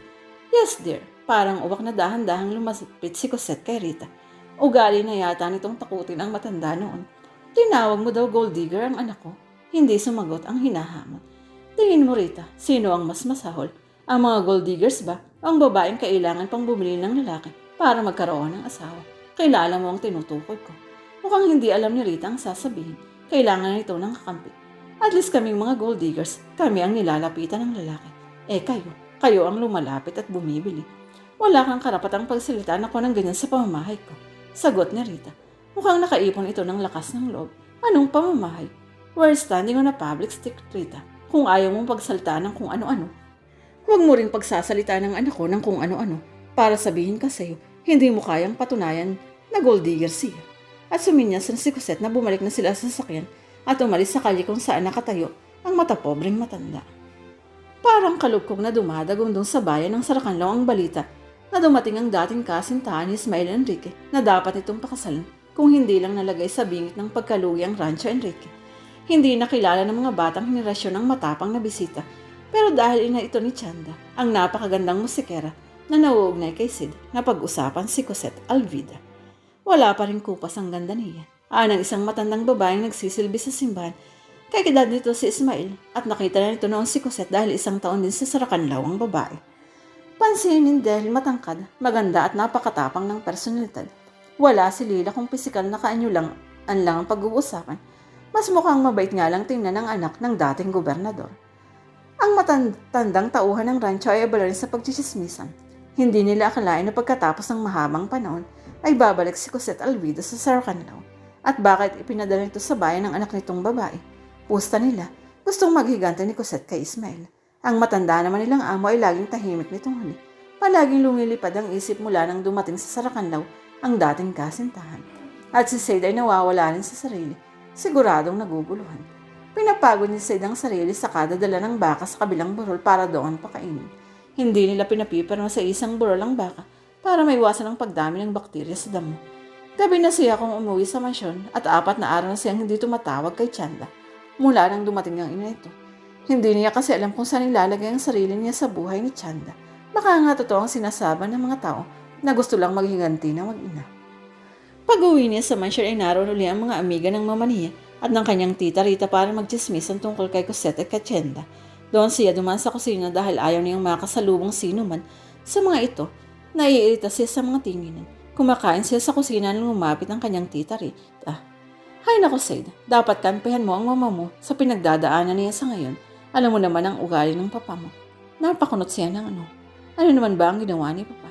Hindi na ngayon bumababa ng bukirin. Nandito si Cosette, so ano pa ang dapat i-expect? Hindi pa nangyayari. Chinichismis niyo na. Sige, magkampihan kayo. Nalaso na ng Chanda na yun ang utak mo. Mali ang sumagot ng masama sa matanda, kaya tumahimik na lang siya. Bakit ba kasi anak pa ng dating kasintahan ng papa niya si Chanda? At sa lahat ng dating kasintahan ay Cosette Alvida pa. Narinig niya ilang beses ang pangalang iyon mula sa kanilang mga tauhan. Si Cosette daw ang true love ni Ismael at dahil nga lalagay sa alanganin ang rancho, dahil nagkasunod-sunod ang problema sa pera at sa lupang nirerentahan nila, pinili ng papa niya na pakasalan ng mama niya. Noong una ay hindi rin siya komportado rin parang marriage for convenience ang nangyari sa mga magulang. Pero habang lumalaki ay nasanay na rin siya. Sa ganun na iyon, ano ang magaganawa niya? Kung pa namang pinupuno ng mga magulang niya ang kani-kaniyang mga responsibilidad sa kanya. Kaya imbis na magreklamo ay tanggapin na lang niya kung ano ang naitapon sa kanya. Kung ikukumpara nga ang buhay niya sa iba ay masyado na siyang nabiyayaan. Hindi naman patas kung lahat na lang ng buhay niya ay maganda. Ayaw nang bitiwan halos ni Chanda ang cellphone sa kahintay ng text ni Sid. Baka kasi ma-brainwash na yun ng mga tao kaya hindi nagpapatext. Siguradong iisipin din ito na iniisip ng mga tao na gumaganti lang siya para sa kanyang ina-inahan. Oo nga, gusto nga nilang gumanti pero hindi naman sila sobrang seryoso. O ba't sang kilo na naman yung nguso mo? Tanong ng kanyang mami ko. Hindi pa rin kasi siya nagte-text. Naku Neng, huwag ka na mag-expect. Hindi na magte-text. Uuwi na tayo sa Pasig. Bibigyan na kita ng panggasto sa Asian trip niyo. Tinapon niya ang katawan sa cam. Dito na lang muna ako mami. Kayo na lang ang bumalik doon. Hindi ako babalik doon kung hindi kita kasama. Baka kung anong gawin sa'yo ni Lila at Rita. At huwag na huwag kang umaasang tatayuan si Sid. Kilala ko ang mga Enrique na yan. At isa lang ang masasabi ko. Lampa. Hindi ako babalik hindi ko nakakausap si Sid. Humalakip-kip ang mami niya. You really like me. When I was your age. Napakatanga. Sasagot sana siya para depensar ng sarili nang kumatok sa kanilang pintuan si Aling Yolanda. Gusto raw silang makausap ni Lila and Rita sa ibaba. Nagkatingin na sila ng mami at sabay silang bumaba. Hindi niya akalain na ilang suburan pala ang mararanasan ni Rita sa Sarcanlao. Nang sa mariposang sa panakaupo si Lila at Rita. What brought you here, Rita? Kaswal na tanong ni Cosette. Ako nga sana magtatanong niyan, Cosette. Why are you here? Wala naman siguro masama kung may bisita ako dito, diba? Sa seryosong boses ay nagsalita si Lila. Tahimik na ang buhay namin. Huwag mo nang guluhin. Napangiti ng mapakla si Cosette. Kailan ba ako nang gulo? When it ended, I left. Hindi ako nagmakaawa. Hindi ako nagdrama. After so many years, ngayon nga lang ako nakabalik. Kung ano man ang plano niyong mag-ina, hindi ko hahayaang magtagumpay kayo. Hinding-hindi sa anak ko. Natawa si Cosette. Napakagatlabi si Chanda. Ano naman ang gagawin namin sa anak mo, Aber? Patuloy ni Cosette. He's 29 years old. Matalino at malaki ang katawan. Paano namin yun maluloko, Lila? I know you very well, Cosette. If you really do, Lila, then dapat magpasalamat ka pa sa akin. Nagparaya ako. I didn't say her to be your husband's wife. I think you should be grateful for that at least. Ikinuwento ni Chanda sa ina-inahan na pinagtapat ni Sid tungkol sa pagsasama ni Lila at Ismael. Hindi nakasagot ang ina ni Sid. Nagbigay lang ito ng galit at defensive na tingin. Siguro wala nang masabi kaya nagpaalam na at umalis. Nag-iwan lang ng uuyam na tingin sa kanila si Rita bago sumunod sa kasama ito. Yan ang pakikisamahan mo, anak. Kung kaya, Ang magkakatuloy ni Sid, sabi ni Cosette nang nakalabas na ang dalawa sa boarding house. Kung ako sa'yo, bumalik na tayo sa Maynila. Wala na sa akin kung anong nangyari sa akin noon. Ang importante ay huwag maulit sa'yo. Mami, palikero ba talaga si Ismael Enriquez? Kahit noong kayo pa, pag-iba niya ng usapan. Napaisip ito. Hindi naman. Wala kaming pinag-awayan na ganyan. Bakit mo na itanong? Bakit kaya nagkaganon yun? Nagkibit alikat ito. Hindi ko alam. Matagal na kaming hindi nagkita ng lalaking iyon. At wala na rin akong balak na makipagkita pa sa kanya. Nagsayang lang pala ako ng oras sa mga hinanakit. Wala naman palang dapat kainggitan. Kulang kasi ang na-deliver na vids concentrate sa kanila, kaya napababa sa World si Sid para pumunta sa pampublikong pamilihan ng Sarakanlaw at makabili ng 30 sako para ng negosyanteng si Inchik Teng. Tinitingnan niya ang pagbubuhat ng kanyang mga tauhan ng sako mula sa malaking tindahan sa loob ng pamilihan ng may nahagip ang kanyang paningin sa pumipili ng gulay sa stall na 4 na stall mula sa kanya tatayuan niya. Si Chanda kasama si Olga at isang matangkad at matandang babaeng may hitsura. Ito siguro si Cosette. Hindi magkamukha ang mag-ina. Well, alam niyang hindi totoong anak ni Cosette si Chanda. Malambing ang ganda ni Chanda, habang matapang ang kara ni Cosette. Alabala nga siya sa katititig na mahuli siya ni Olga. At ano pa ba ang gagawin ng bakla, kundi ang mag-report sa katabi. Agad siyang napatungo at dali-daling sumunod sa tauhan na may buhat na sako. Hindi pa siya nakakalayo nang may kumalabit sa kanyang likod. Sid, iniiwasan mo ba ako? Palit na tanong ni Chanda. Humarap siya sa babae. Bakit naman kita iiwasan? Humaba ang nguso nito at medyo namula ang mga mata. Hindi ka na kasi nagte-text at hindi mo na rin ako binibisita. Nawasak ang puso niya nang makitang nasasaktan ito. Itataas niya sana ang kamay para ilagay sa tainga ang lumilipad nitong buhok nang lumapit si Olga at si Cosette. Introduce us, sabi ng matangkad na ginang. Ngumiti si Chanda sa ina-inahan. Sid, this is Mami Cosette. Mami, this is Sid. Iniabot niya ang kamay kay Cosette. Ngumiti sa kanyang babae. Tama lang siguro na imbitahin niya ang tatlo na magmerienda. Pumayag ang mga ito at pumunta sila sa lumihan. Mabait na kakwentuhan ng ina-inahan ni Chanda. Maloko rin. Iho, alam mo bang muntik mo na akong maging ina? Ni Cosette na ikinatawa nilang lahat. Kawawa kapag yan ang ina mo, sabi ni Chanda. Mga ngaraga mga hintutulong mo dyan. Hoy Chanda, pagkatapos kitang bihisan niya ang igaganti mo. I love you, Mami. Anang dalaga sabay bigay ng halik sa ina. At least kay Cosette, parang hindi na niya kailangan mag-exert ng effort na ipakitang mabait na tao siya. He could be himself at mukhang tatanggapin siya nito para kay Chanda. Masaya siya habang inihahatid ang mag-ina papunta sa boarding house ni Aling Yolanda.